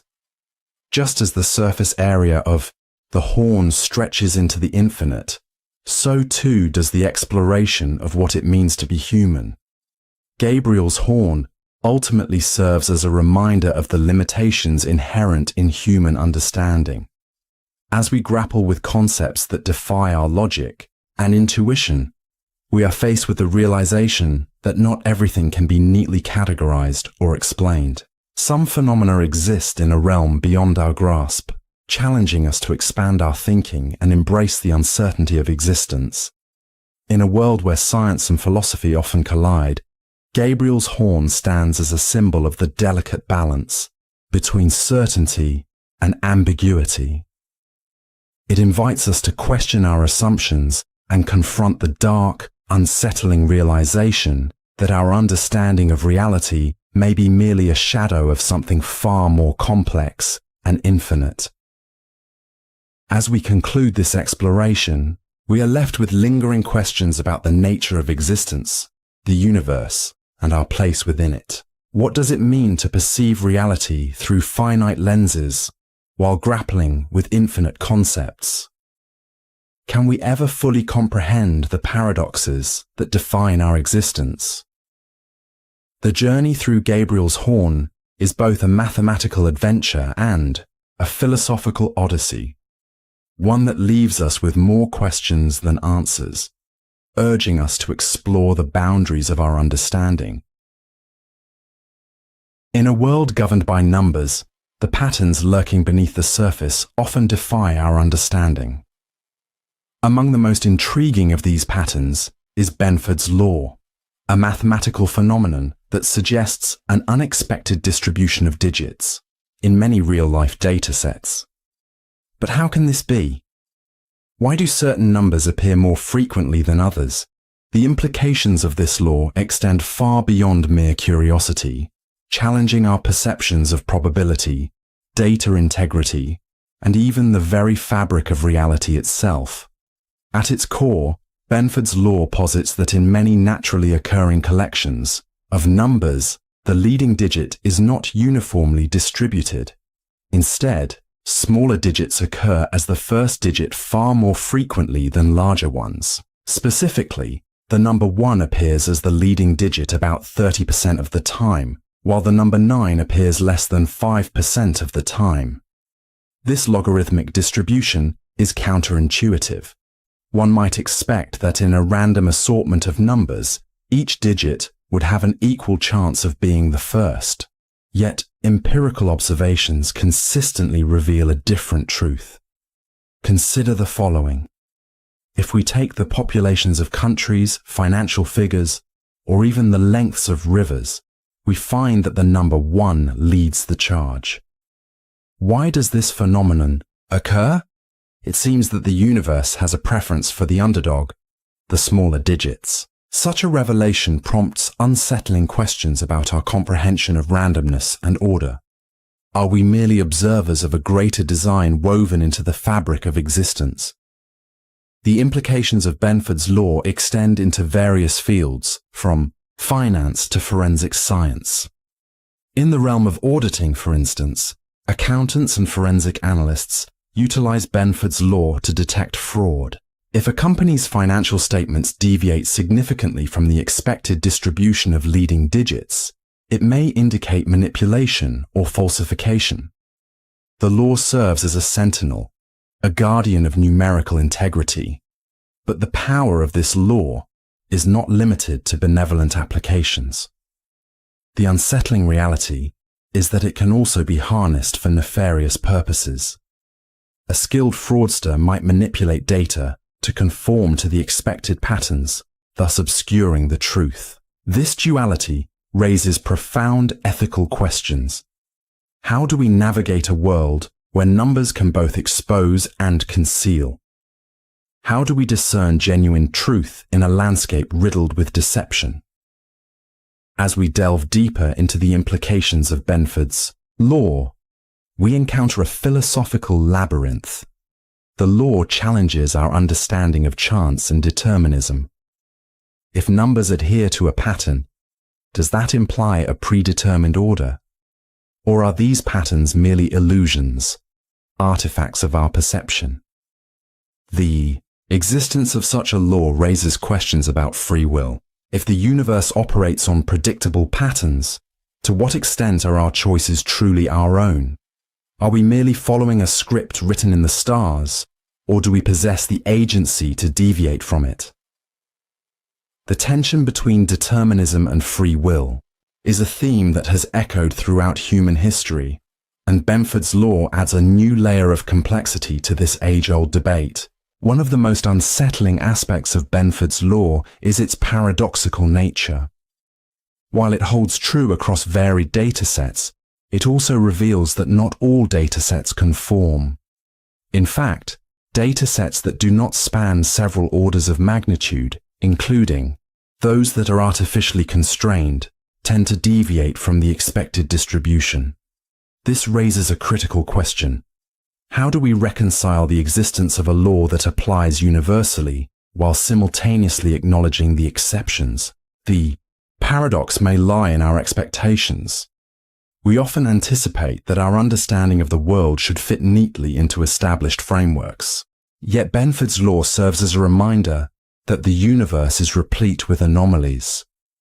In our quest for knowledge, we must remain vigilant, recognizing that the patterns we observe may not always align with our expectations. Is it possible that our rigid frameworks blind us to the complexities of reality? As we ponder the implications of Benford's law, we find ourselves on the precipice of an uncertain future. In an age dominated by data, the ability to analyze and interpret numerical information is more critical than ever. The rise of big data analytics and artificial intelligence has amplified the relevance of patterns like Benford's law. These tools can sift through vast troves of information, identifying anomalies that may elude the human eye. Yet, as we embrace these advancements, we must remain aware of the potential for misuse. Data can be wielded as a weapon, and the ethical responsibilities of data scientists and analysts cannot be overstated. The very patterns that reveal truth can also be manipulated to obscure it. How do we ensure that the pursuit of knowledge remains grounded in integrity? How do we navigate the fine line between enlightenment and exploitation? In the end, Benford's law serves as a profound reminder of the complexity of our universe. It beckons us to question our assumptions, to explore the paradoxes that lie beneath the surface of apparent order. The patterns we observe challenge our understanding of randomness, ethics, and free will, prompting us to engage in a deeper dialogue about the nature of reality itself. As we continue our journey through the labyrinth of numbers, we must embrace the unsettling nature of these revelations. What lies beyond the veil of our understanding? How do we reconcile the beauty of mathematical order with the chaos of human existence? In a world shaped by data, the pursuit of truth may be the most daunting yet essential challenge we face. In the realm of probability and decision theory, certain dilemmas stir the mind like a tempest, challenging our understanding of rationality and leading us down convoluted paths of reasoning. One such conundrum is the two envelopes paradox, a seemingly innocuous game that unravels into a tapestry of uncertainty and contradiction. At its core lies a simple premise. You are presented with two envelopes, each containing a sum of money, one of which is twice as much as the other. After selecting one envelope, you face a choice. Do you stick with your selection or switch to the other envelope? The implications of this choice delve deep into the nature of expectation, value, and our often flawed intuitions about probability. This scenario is straightforward enough on the surface, yet it becomes a mental labyrinth once you begin to analyze the implications of your choice. The paradox emerges when you calculate your expected value. The unsettling reality of the two envelopes paradox is that it creates an endless cycle of indecision. If the expected value of switching is always greater than the current envelope, one could consistently switch envelopes, leading to a logical contradiction. If both envelopes are equally likely to contain the larger amount, how can the expectation of switching always yield a higher value? This paradox forces us to confront not just the mechanics of probability, but also the nature of our reasoning. Are we relying on sound reasoning, or are we trapped in a cognitive illusion? The crux of the problem lies in the misinterpretation of the situation, a common pitfall in decision-making processes. The two envelopes paradox serves as a springboard into the broader discussion of decision theory. Rational agents, according to traditional economic theory, are expected to make decisions that maximize their expected utility. Yet this paradox illustrates that our intuitions can lead us astray. Behavioral economics, an interdisciplinary field that merges insights from psychology with economic theory, has shed light on the cognitive biases that influence our choices. Consider the framing effect, where the way information is presented can significantly affect decisions. The paradox plays on our innate tendency to overvalue potential gains while underestimating losses. It illuminates the psychological underpinnings of why individuals might persist in switching envelopes, even when it seems irrational. The implications of the two envelopes paradox extend beyond a mere thought experiment. They resonate within various domains, from economics to game theory and beyond. In investment strategies, for example, the decision to hold on to an asset or to sell and reinvest can mirror the choice presented in the two envelopes scenario. Investors often grapple with uncertainty and make choices based on perceived value rather than actual outcomes. In negotiations, the paradox serves as a reminder of the importance of transparency and information sharing. When parties possess unequal information, the decision-making process can become skewed, leading to suboptimal outcomes for all involved. Moreover, the paradox invites reflection on the nature of choice and the human condition. How often do we find ourselves second-guessing our decisions, driven by the fear of missing out on a better opportunity? The two envelopes Paradox challenges us to confront the limitations of our understanding, prompting questions about agency, knowledge, and the very fabric of choice itself. At a deeper philosophical level, the two envelopes paradox forces us to confront the nature of reality and perception. What we perceive as rational may be deeply flawed, shaped by cognitive biases and heuristics that distort our understanding of probability. The paradox beckons us to question the reliability of our reasoning. If our intuitions can lead us astray in such a seemingly simple scenario, what does that imply about our larger understanding of the world? In contemplating the paradox, we might find ourselves pondering the very nature of existence. Are we merely players in a game defined by chance, or do we possess the agency to navigate the complexities of life with reason and logic? Such questions linger in the air, unsettling yet essential for our philosophical growth. The two envelopes. Paradox serves as a microcosm of the broader challenges we face in understanding probability, decision-making, and the human experience. It is a reminder of the delicate balance between rationality and intuition, challenging us to confront our assumptions and embrace the uncertainty that permeates our lives. As we navigate the labyrinth of logic and paradox, we are left with more questions than answers. What does it truly mean to make a choice? How do we weigh the potential for gain against the specter of loss? And ultimately, how do we reconcile our understanding of reality with the constraints? Paradoxes are more than just clever puzzles. They expose the cracks in our understanding, revealing that logic, truth, and reality are far more fragile than we assume. From self-referential loops to contradictions that defy reason, we've explored 25 paradoxes that challenge not just the way we think, but the very foundations of knowledge itself. Some have possible resolutions, others remain unsolved, lingering as reminders that certainty is often an illusion. But perhaps that's the real lesson. The universe is not built to fit neatly into human logic. And maybe, just maybe, the greatest paradox of all is our endless quest to make sense of it.